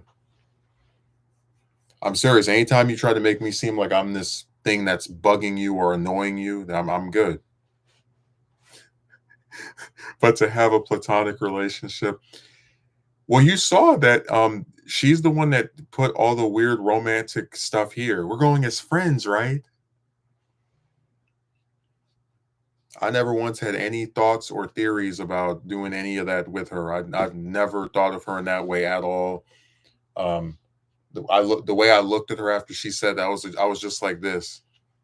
Yeah, tongue pokes. We call lips poked out because I was. It just grossed me out, man. Like it never stops.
I was gonna say the other part of this that's fascinating to me is that so again, I'm still planning on doing the oh damn, I wish she didn't say that. If she just said something like, "Yeah, sure, what movie do you want to see?" None of this nonsense would be happening. No, I mean, again, it's pretty clear cut. You ask somebody on a Monday if they want to see a movie on a Saturday, and as late as Thursday, they're seeming as committed to it as you are, and all of a sudden Friday night they start talking about visiting relatives in another city, and then they definitively stand you up at the last minute. So if she had just gone to the movie, which is something that, like I said, the guy I went to see a movie with, he doesn't even have a car, and he still was able to go. Like she has a car, I have a car. She could have driven herself. I could have. Well, she doesn't. She probably wouldn't want me to drive her because I'm not. I'm not the other guy. But still, like it's just stupid. That's why I said when I remember with Triple L when I met her in person, that was somebody that didn't have a car. I didn't have a car. It was a lot harder to do stuff. These people, they have every tool at their disposal, and they still like do stupid stuff. Like I told you about how it was like 3 Fridays ago. They had me working from 11 a.m. to like 4, and then that's like around when she would come in. And I was like, oh, I guess I'll say hello to her before I leave. And then it was like 4 passes, she's not there. 3 passes, she's not there. 6 passes, she's not there. I'm like, oh, I guess she's not coming today. And then all of a sudden, I see that car pull up. Like, hi. And man, that job does not play about you being late. So I that's the second time I've seen her late. I hope there are no other instances. I always find that funny because I've been late so many like I've dodged being late so many times by just leaving early. And these people live so much closer and they're not able to get there on time for some reason. It's really interesting.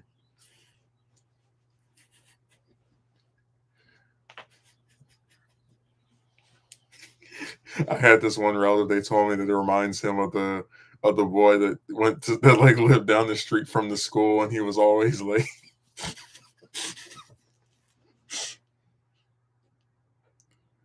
I'm just so fascinated by like how do people just show up late to jobs that are right by them?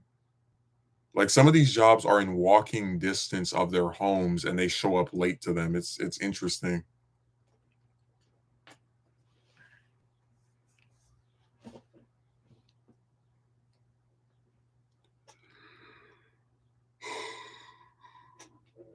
Mm.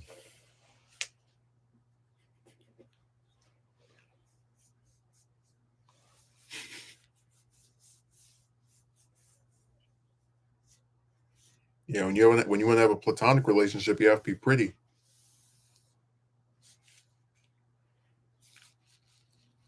I don't even see how you could have any relationship with someone that just wants to stare at their damn phone. Like when me and that guy hung out yesterday, I put my phone in my pocket. The only time I looked at was when he was buying something. I was just, you know, there isn't any pressure of turning up late because the distance is so short. So they abuse it and take their time and sometimes end up being late anyway. Man, I'm telling you, if they tell me come in at 6, I leave at 4. If they tell me come in at 4, I leave at 2. Like today at 6, I'm leaving at 4. Like it's you I just I just find that so pathetic. Like you are blessed to not have to drive that far to go to work, which is not fun, and you can't show up on time. You're late. And man, look, like what's crazy to me is that I usually get there after she does. So for all I know, she could have been late more times than that. I heard it's supposed to be every 6 months that they reset it. So she better not show up late today or tomorrow, or else there's going to be a problem.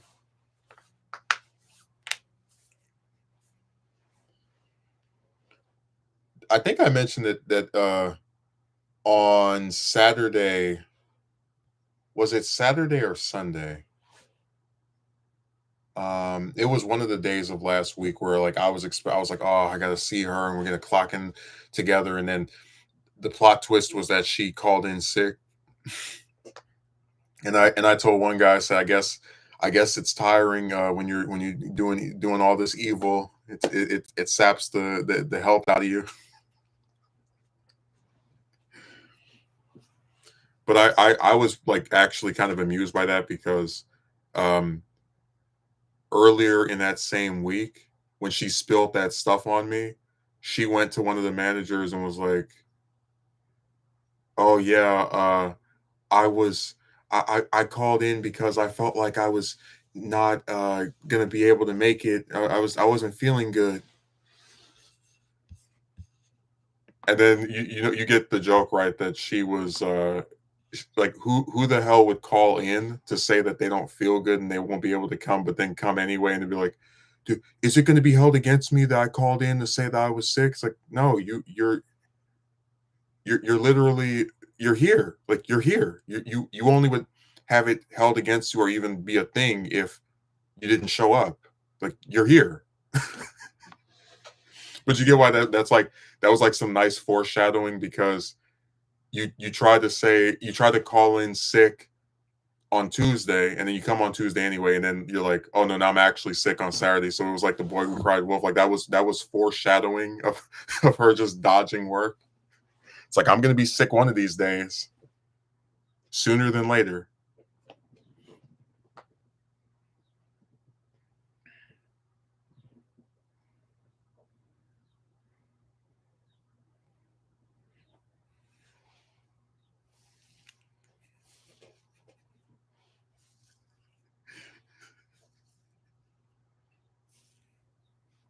Yeah, she's so ill.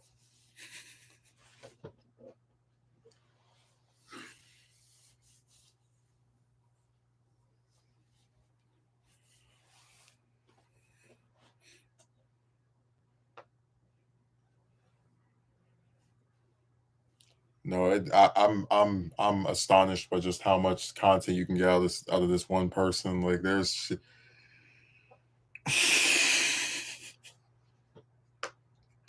I think we might actually be seeing like in the aftermath of that saga, it is becoming more and more apparent that stuff is. I didn't think there is an attractive trait to have, but I'm sure she'll get someone regardless.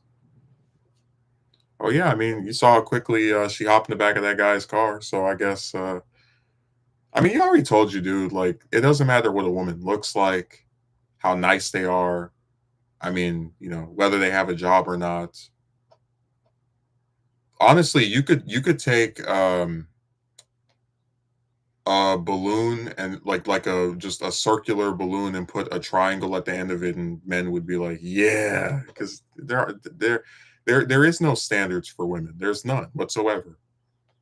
Her throwing all that makeup on her face, whether she had it on or not, men would like her. Which, I'd like her more if she had it off personally, but whatever.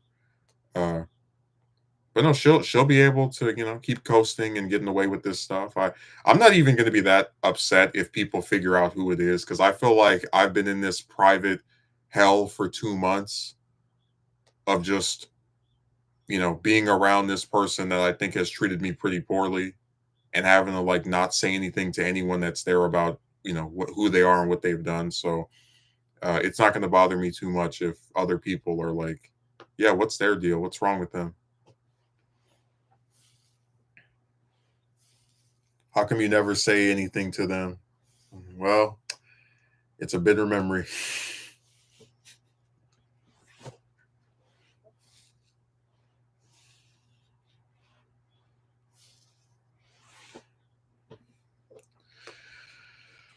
Oh man, I tell you, you just can't win sometimes.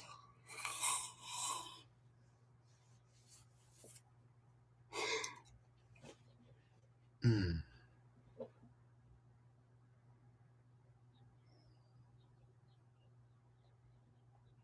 who is Carbon?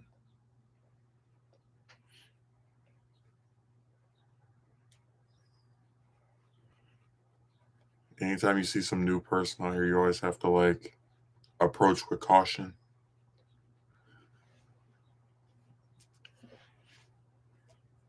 They're gonna be like Vince. They write one comment that's normal, then they start getting weird. Why don't you ask out a homeless woman? It's like, dude, go away. It's ironic as well because the main point, I guess, of having makeup is to appear more pretty or attractive temporarily.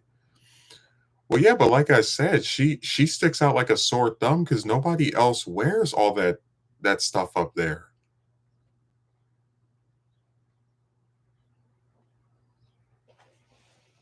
It's not pretty to me. I roll my eyes.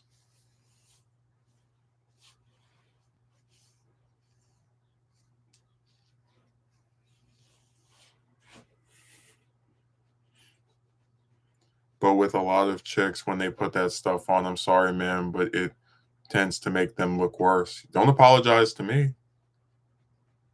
I'm in agreement. I call it fake up for a reason. Probably the only way she can accept herself and feel confident. I pledge to you, man.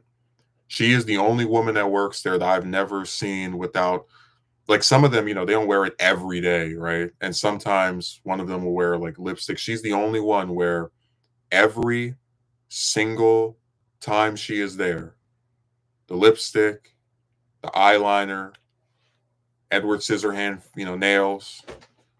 Like, damn. I find it extremely interesting that she is the only female that is there who just I've never once seen without that stuff on. Like all the other ones, they have their days where they have it on, a little bit of it, none of it, just always full, the full thing. I think she had a tattoo on her finger too. I have to go look and see. A bit of makeup is fine, but a huge overdose with the nails, lips, piercings, eyelining, and such, like, damn. Well, that's what I always thought was funny about, like, all the attacks on me physically. It's like, okay, you say I'm unconfident, but I'm not the one who has to douse their face in all that crap before I wake up every day. Like, are you serious? How's that work? The way I look now is what you're gonna see when I get up and go. I mean, like, literally, uh, how does that work where I'm unconfident, but then the people that throw all this stuff on their face every time they go out in public are confident? Really? It's just a huge mess. That pretty much sums up this whole saga.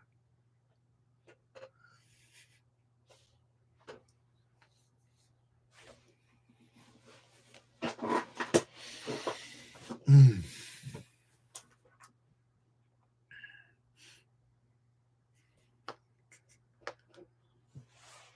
I tell you about that one guy where I asked him how was his like how because he told me he had like a sister. I said, "How is she?" And he was like, "Dude, she's way too old for you." I was like, "What?"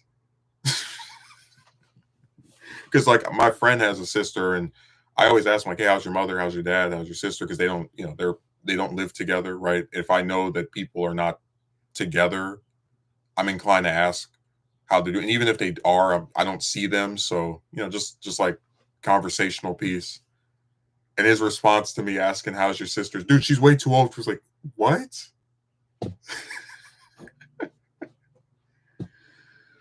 So I said, man, if you even look at a woman, they just somebody or they themselves think you want to date them. It's crazy.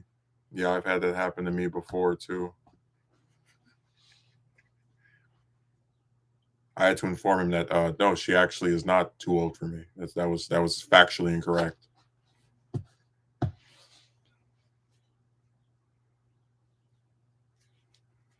Only thing he showed me some pictures. The only thing I don't like is she has the damn unnatural hair colors, like purple and pink and I'm talking about the people that just constantly change their hair to different colors. I'm kind of good on that one.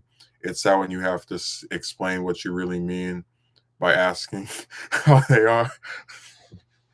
But it's like that's her brother. Did he really think I'm gonna like say like so? Your sister got a nice. I mean, like it's stupid.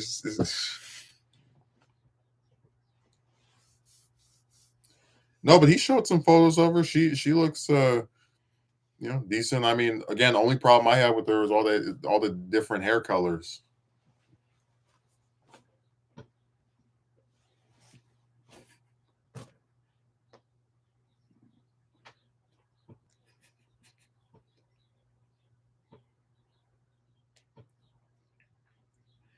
That's another like pet peeve. I'm not really a fan of unnatural hair colors. I like, whatever, people can have what they want, but I personally am not really attracted to it.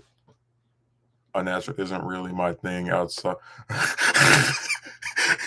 Hey, you and I are not so different. Unnatural hair colors isn't really my thing either outside of, I guess, if they're cosplaying a character. Well, like in fiction, characters of all types of different hair colors, because in the fiction itself, it's natural, right? Uh, but in real life, do I really want to, I guess, be with a woman with purple hair or pink hair or green hair? I mean, I don't know. I just personally, it's not something I'm really that interested in.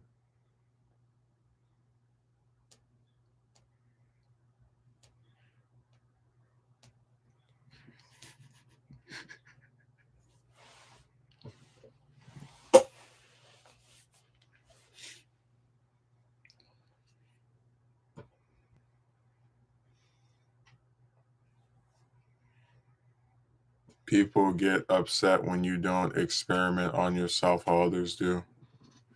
Well, there's just some stuff that I'm not interested in. I'm not interested in drinking or smoking or, I mean, I really do not like tattoos at all. And I feel like more and more people seem to be getting them. But if other people want to do this stuff, then go ahead. I don't stop them. Just like with this one we've been talking about, I couldn't care at all if she wanted to wear makeup every single day for the rest of her life. It's just that when people attack you, like basically my tone about that stuff only changes when someone insults me over my appearance because then I feel like it's fair game. Or if they try to make it because people have tried to make it seem like I want her. I'm like, no, I don't. Like, I literally have no interest in her romantically, and that's one of the reasons. Like, I just don't like all that crap. Uh, you know, it's just one of those things where you have to be accepted by others to not be critical of others is what I feel. That you can't like let everyone come online and insult me over my appearance or whatever attributes they think I have or don't have, but then I'm supposed to like sit here and just like I have no opinion on people wearing stuff that I think is weird or doing things that I think are unethical. No opinion. No.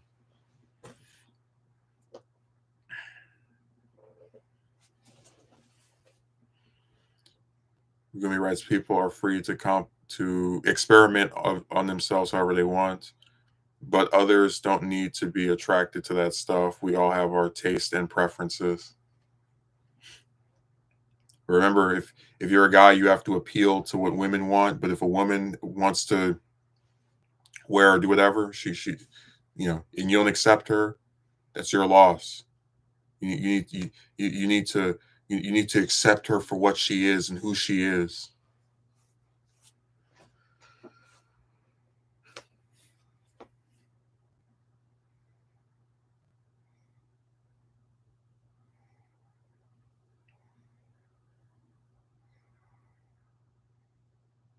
No, it's just sad that people are like this. It really is. Everything's so one sided. I don't like the look of ink either. Man, I'm telling you, I've been like doing a damn I call it a social experiment where I'm just paying attention. Okay, this person has a tattoo and that person has a tattoo. Like the managers have tattoos. The guy that was washing stuff with me has a tattoo, and of course he always smells like cigarettes, which is another reason why I don't really like being around. Whatever. Um, I think she has one as well, like a little like a small one on her arm, not arm, on her we call it hand, which again, people are free to get what they want. It's just another kind of like but I'm just saying I noticed a lot of them have tattoos. I told when that one relative got a tattoo for their 40th birthday and they picked me up from school and they tried to show it to me. I put my hand over my face like this. I couldn't even look at them for like almost a week. I was so embarrassed. I said, "Why? Who like what person do you know who lives on this earth for this many decades and then suddenly they're like, I want some ink." Yeah, that's like weird midlife crisis stuff that I just can't get behind.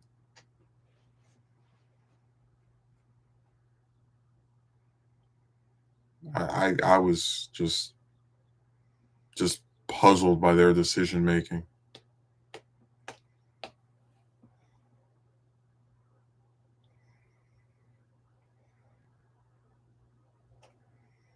Oh, and they started getting some more after that. They went from having a one on the shoulder to then one like on their leg, and it's stupid, man. It's really stupid.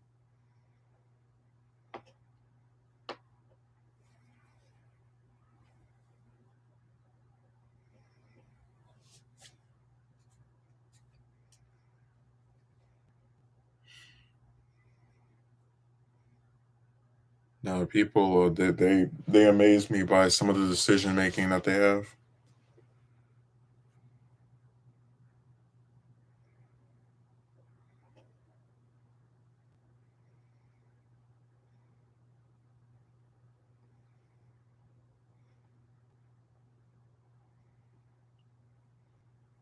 So you can keep the ink if you want some ink. I won't stop you, but I'm not gonna act like it's something I can support or get behind or back. I mean, I guess support in the general sense of like I don't care enough to say anything, but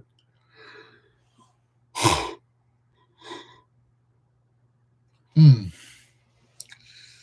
It's just another one of those things, man. People I don't know. Me and my friend, we have our differences. Like he drinks, I don't drink. But we are united in the no tattoo club. I've had this conversation with someone else before, but I feel this era is like the anything goes kind of era. Well, see, that's what like, and that's one of the reasons why I want to do those videos so badly because it's really an era of contradictions. Like in the same era where people like traditions being broken constantly and such. Yeah, that's true. But think about this: in the same era where people will try to shame a man over his lack of a romantic partner in whatever ways they think he has failed as someone in this pursuit to get with somebody in that same era, right? They will also tell you, oh no, it's fine for a woman to have, was it Pollyanna, whatever it is, dating two, three, four, five different guys at the same time, like that. They'll defend that. They'll say, hey, that's her choice. That's their choice.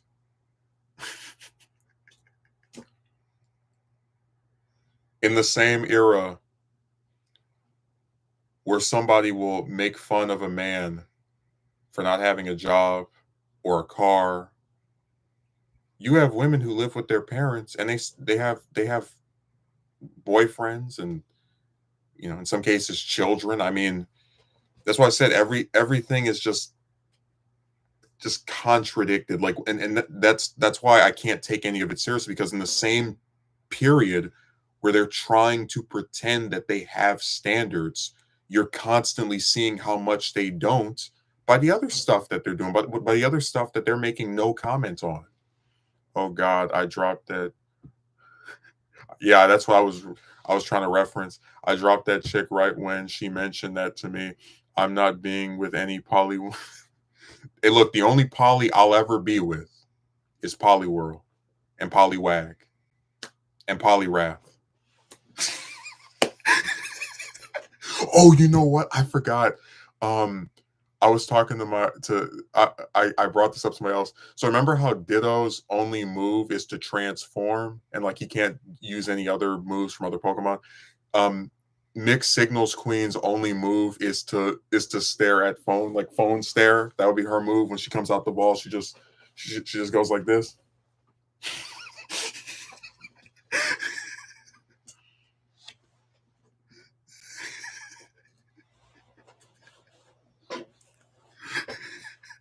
That's her one move when you whether she's level 1 or level 100, you look at her move set and it just says phone stare and it's like Mixed Signal Queen used phone stare and then just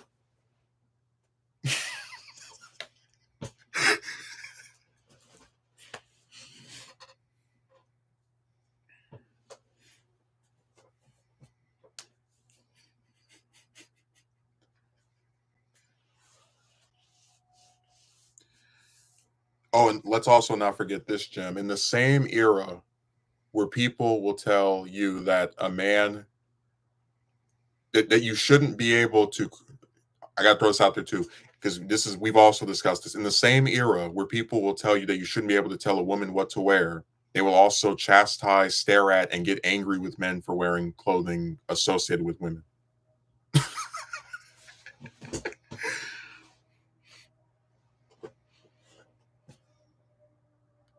I wonder what that move would do. Probably cause paralysis. It'd be funny if it makes the other Pokemon just like give up, like just go back in their ball and you have to switch out to somebody else.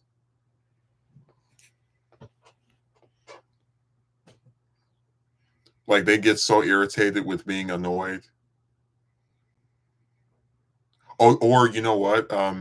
When she does phone stare, it's like two, three moves, and then she rage quits, just blows up the whole stage, just like how she did that night. Okay, are you gonna keep going at this?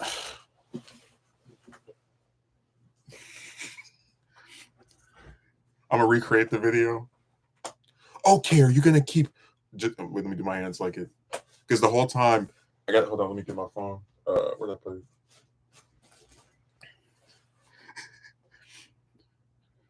I was like, yeah, because if you ask me, then I this her. Okay, are you gonna are you gonna keep going at this?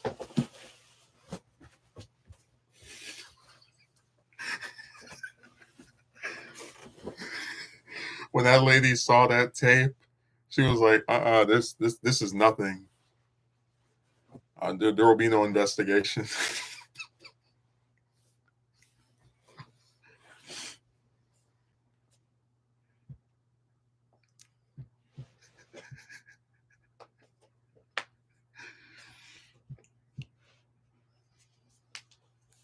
Double standards. Yes, she really made herself look very stupid. But that's why I said I want you to just think about this, because I've been thinking about it. The lady that called me told confirmed that that report was made the day after that night, because that happened on a Sunday. The report was made on Monday, so that means that she went back to, because I thought maybe she like ran in there and reported me. No, she went back to working and then went home and thought about this, and then the next day made the report. So like she had time to think out how she was going to get revenge on me, or get me in trouble, whatever. And that was what she came up with. I'm going to say that he was recording me and I felt uncomfortable, even though I'm so stupid as to go and sit by the person that I'm now alleging made me uncomfortable. I mean, it's nuts. Like, it's stupid and it makes her look crazy. Like, in 24 hours, you go from trying to sit by me to trying to get me in trouble over a 7-minute conversation that you initiated by coming up to me.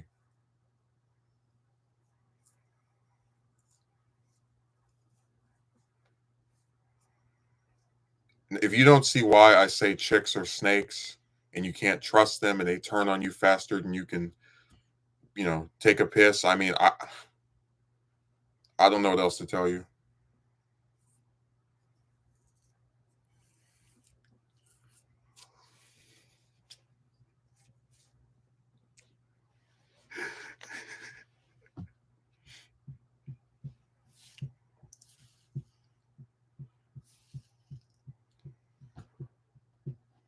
Oh, by the way, my one of my managers, because I made a joke that some of these coworkers act like villains.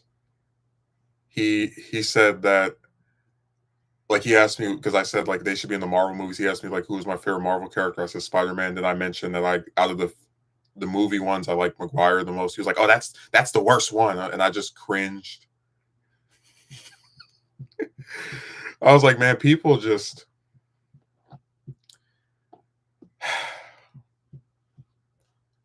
I'll never understand how you can have a film series that's so iconic.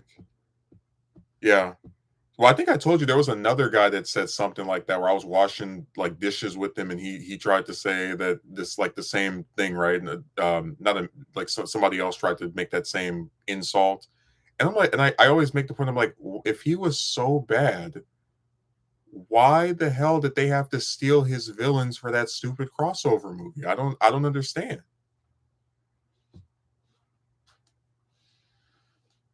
Just that's interesting, isn't it? That his rendition was so good that they said, "Oh, damn, we can't even use Green Goblin or Doc Ock unless we use the ones that he had." But yeah, totally the worst. Yeah, yeah. Like I said, at this point, I don't even.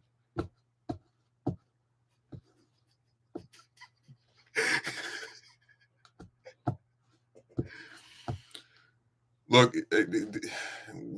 I just accept that these people they ride any hype train that's there. So like, when Tasm came out, there were people saying that, oh, that was the best one.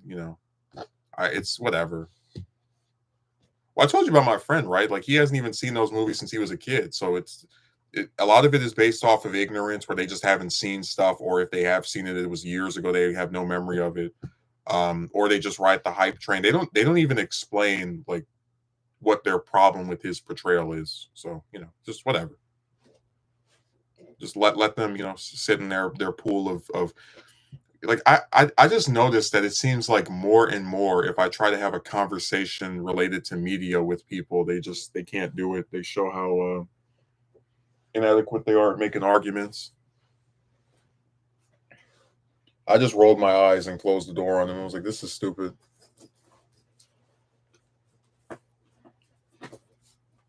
That's why I don't really like talking about stuff with people that ride whatever is new and recent. Recency bias really infuriates me. I'm telling you. I saw people when they were trying to defend Super, they were trashing Z. It's like, I mean, one show's problems doesn't make the other one good.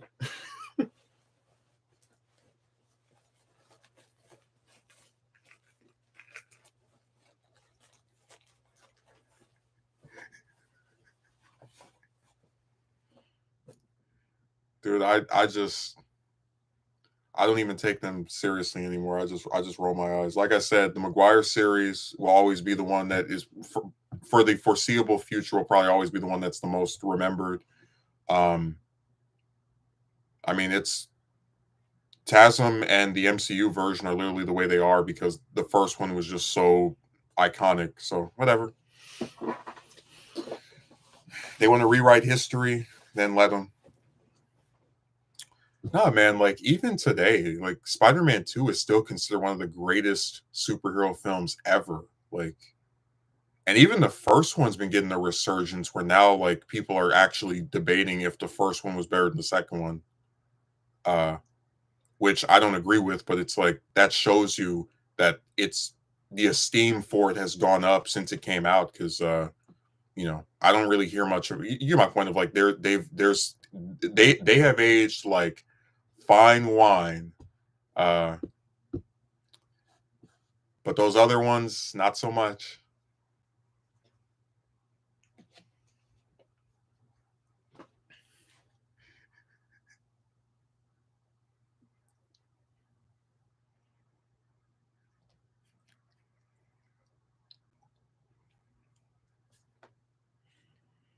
No, I just accept that people they'll trash anything like, and they won't even give reasons for why it's bad. They'll just say it's bad. Like I said, first Tasm, I mean, even as someone that praises that movie, Lizard is kind of bland, which the character of Lizard, is not bland of himself, but just the one in that film is like whatever. Like even reviewers back then were saying compared to uh the Raimi versions of Green Goblin and Doc Ock, he's like really lacking. Like he's not really a compelling force on screen. He's not threatening that much. He's not there's nothing he says that's memorable. Uh I mean, do we even have to like go over the Goblin's lines back to formula? Can Spider-Man come out and play? I offered you friendship and you spat in my face.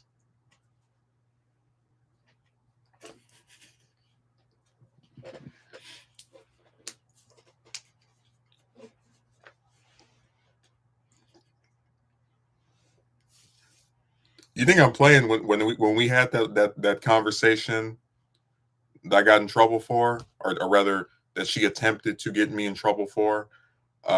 I said to her, you found me amusing for a while, but the one thing you love more than a friend is to see a friend fail, fall, die trying.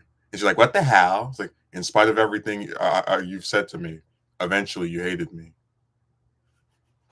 It's you who's out Gabi, out of his mind. Wrong answer. And as I went up to her and I was like, "What about my generous proposal?"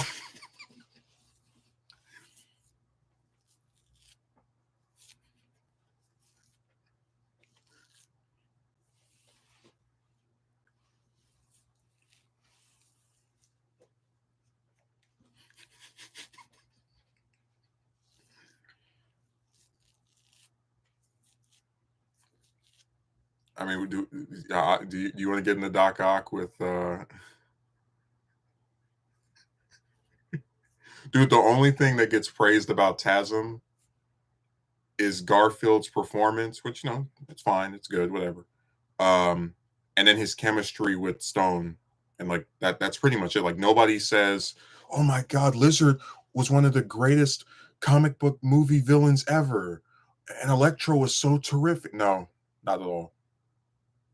Like I'm not joking. I've read about 30 different reviews for No Way Home, and they almost incessantly talk about the Foe was great, Melina was great, the three different Spider-Man actors were whatever. It's like they don't none of them say, "Oh, Lizard was so great to see again." Oh, Electro was like they might bring up that he's better than he was in Tasm, but they're not saying that he was like knocking it out of the park and wasn't amazing in no, because they're trash. Like they're nothing.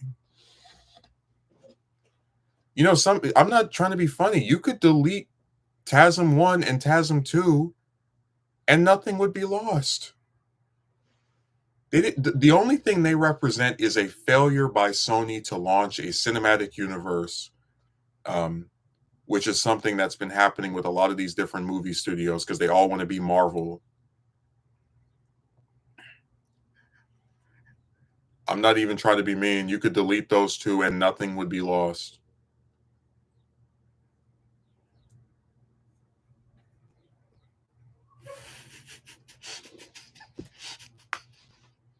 Oh, but I like it.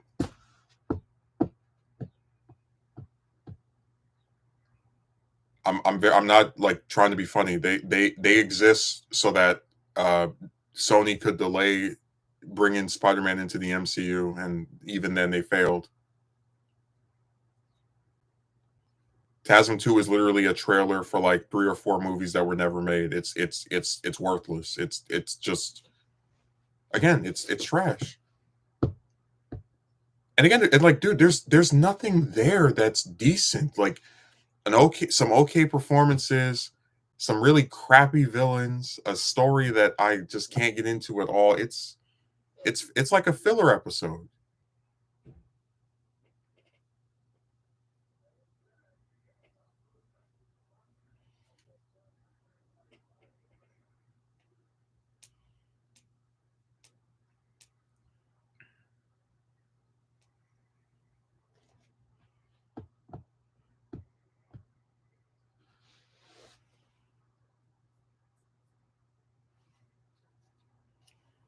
Dude, sometimes I really do sit there and just think about with love of Spider-Man 4 so much. Well, the Raimi trilogy is going to be back in theaters this month, so I'll try to see if I can squeeze out the pennies to go see them. I know the first one is, I think, the 15th. The second one is the 22nd, and the third one's the 29th. So I'll probably go and I'll see if I can find someone to go with me. I don't think I'll be that lucky. People they don't want to watch stuff anymore that's not on their phone.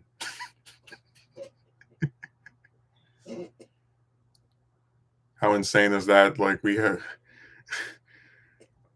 I, I'm yeah, because they're going to be. So look, Sony is trying to make back money after Madam Web bombed like there was no tomorrow. So they're re-releasing all the Spider-Man movies in theaters over the course of April to, I believe, June.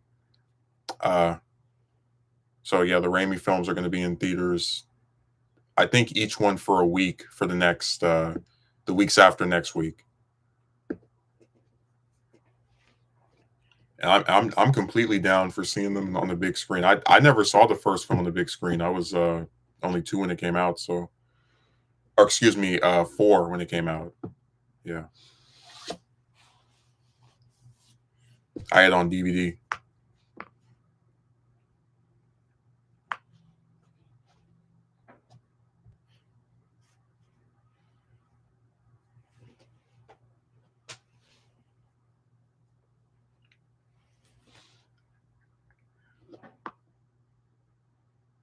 I only managed to watch 3 on the big screen. But you get my point that it is different seeing a movie, you know, expanded versus when you're watching it on your TV or computer.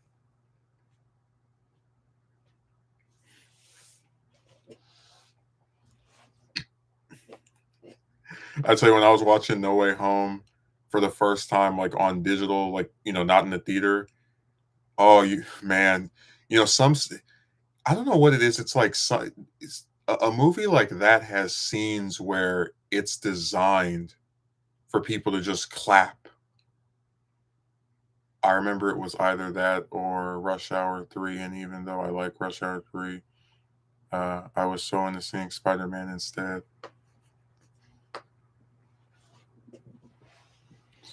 You get my point that like there's some stuff that just doesn't translate as well when you're watching it on a smaller screen or in the comfort of your house.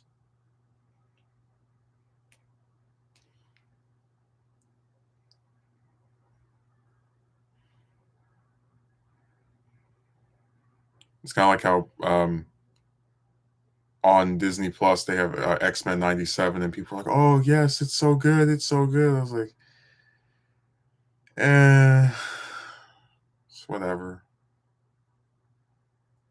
No, I'm saying with No Way Home, like when Garfield and Maguire first show up, you can tell they were like, "Yeah, this is where everybody's gonna start clapping and getting all excited." But I, when you're by yourself watching that, it just feels so much more hollow because it's like, okay, he's standing here and he's paused for like 5, 10 seconds. Okay, can we move on?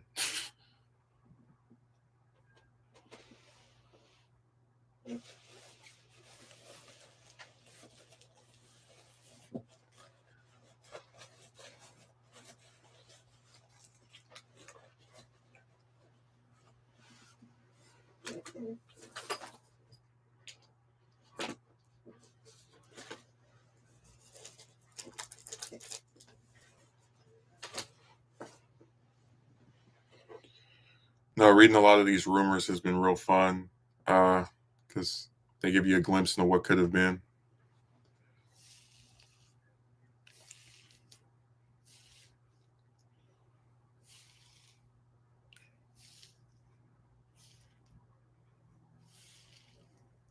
Madam Web didn't need to exist.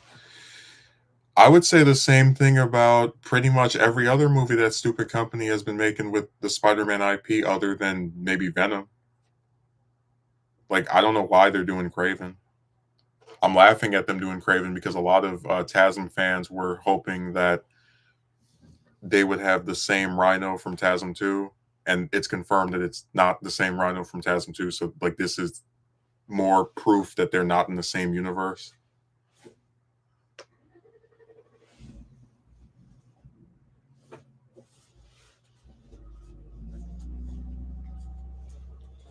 Oh man. Yeah, I don't know what the point of this stupid series is. It's just Sony is a very dumb company. That's why their first attempt at a cinematic universe failed, and that's why their second one will probably do so as well. That's why I said these films getting re-released are their way of trying to get some money back. How pathetic is that the new movie was so bad that they're like, okay, we got to drag out the old ones that people actually would rather watch.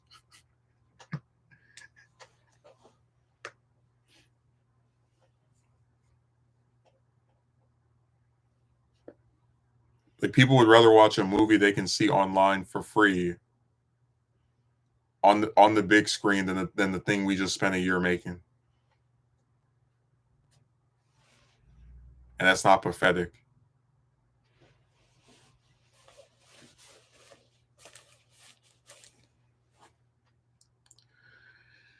That's why I said Sony just I don't know what's wrong with them.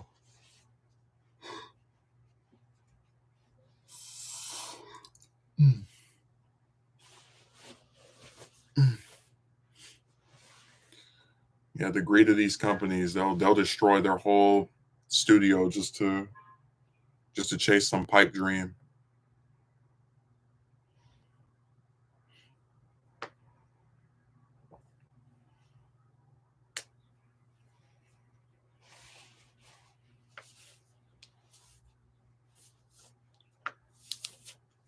I think I mentioned I had started a I never like got close to finishing it, but the general idea I had for Spider-Man 4 was like, it's a year after the third one, which of course could not happen nowadays unless they just de-aged everybody.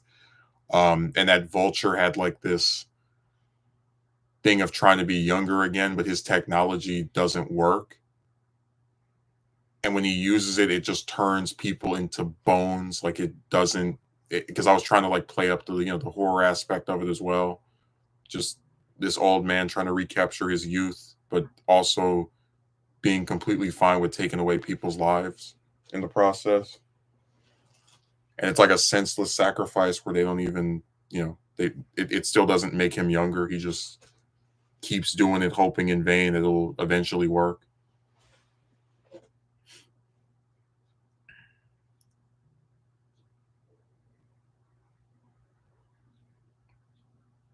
People always trash. I don't know. I feel like they hear a synopsis of something, and then if they actually see it, they're a lot more receptive to it than just, oh, you're going to use this character or this villain.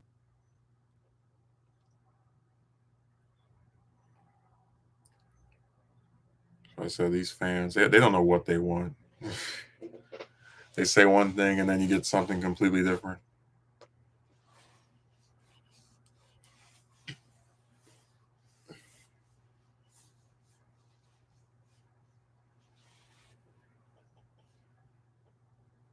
And it's funny too because it's like we barely, this movie got canceled over 10 years ago. We still barely know anything about it. Some moron said so. Yes, I know which moron it was.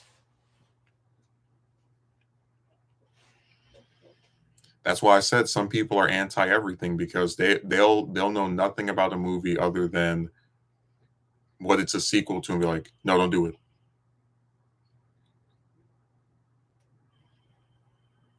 And I just can't get behind that extreme level of negativity. Like I'm not even a TASM fan, but if they wrote a version of a script for a sequel to two that was like damage control and undid the mess, they might be able to salvage it. But it's like, we know more about that movie than Raimi Spider-Man 4. Like, when I say I'm opposed to that, it's not, oh, don't make it. It's like, no, write a better script.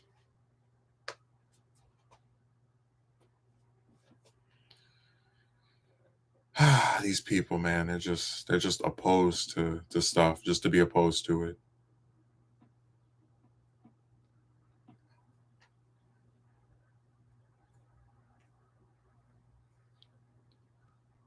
Tony fans are just I don't get them.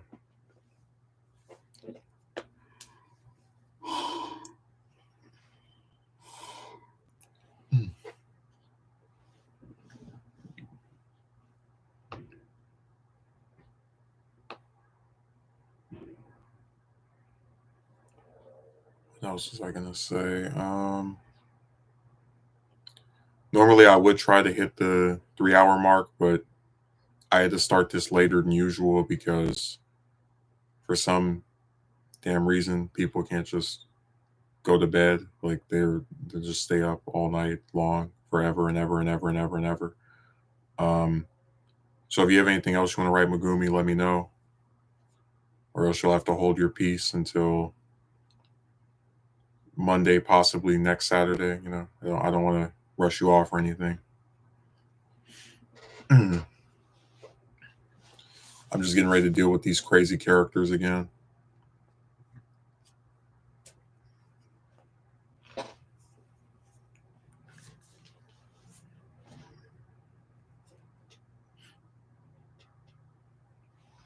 So yeah, if you have any further statements, comments, thoughts, or concerns, just let me know.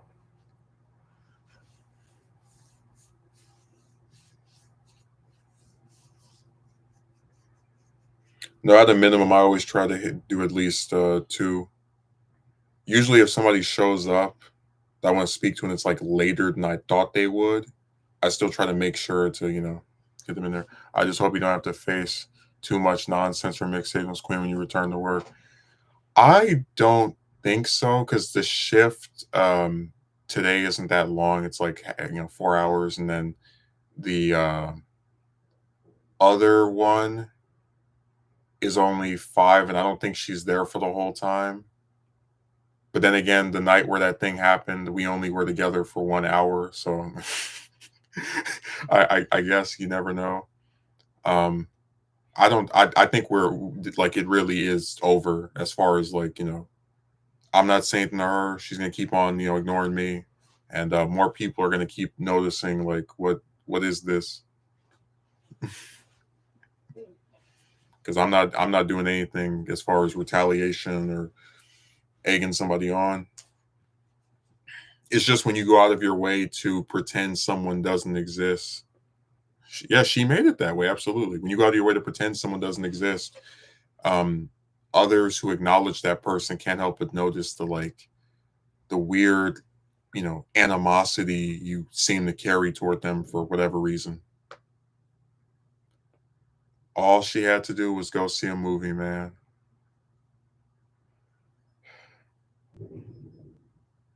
It was too hard. That's why I said we live in an era of extremes. Like anything goes and extremes. Those are the two main themes of this era.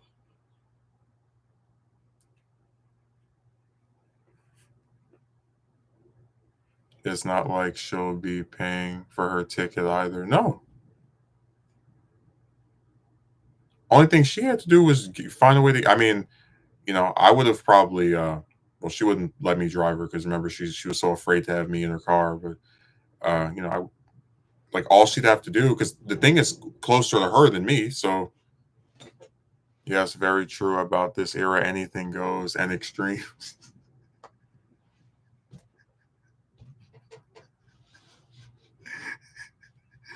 Dude, like imagine just think of how crazy it is. You'll have like more people criticizing you as a man for what you're wearing than they will a woman who cheats on her partner and lies and does all other manners of evil.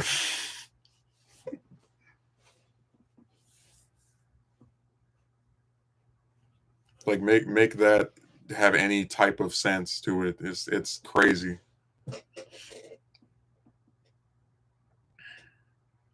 That's why I said when people try to pretend we have standards, I can't help but laugh and just go, "Are you sure about that?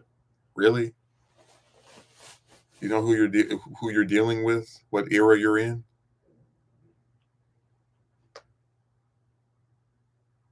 Serious. I just can't take it with any actual validity. Like when they talk, I laugh because it's all a joke.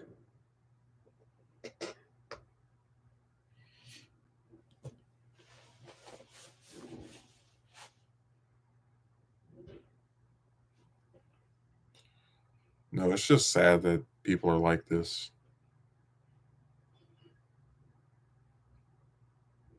I mean, it's really pathetic.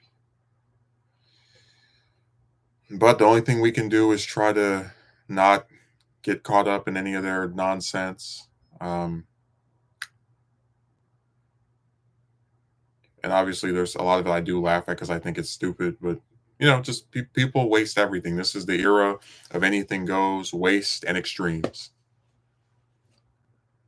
Well, I'll be here again on Monday most likely, unless some crazy thing comes up, and I'll probably I'll try to put out one of those videos. I've just been because I don't have any days off for like the next few days, so it's been hard to just like sit at home and type stuff up. But it's coming. I just have to get the wherewithal to power through it. So thanks for showing up. I appreciate you, and have a good rest of your weekend.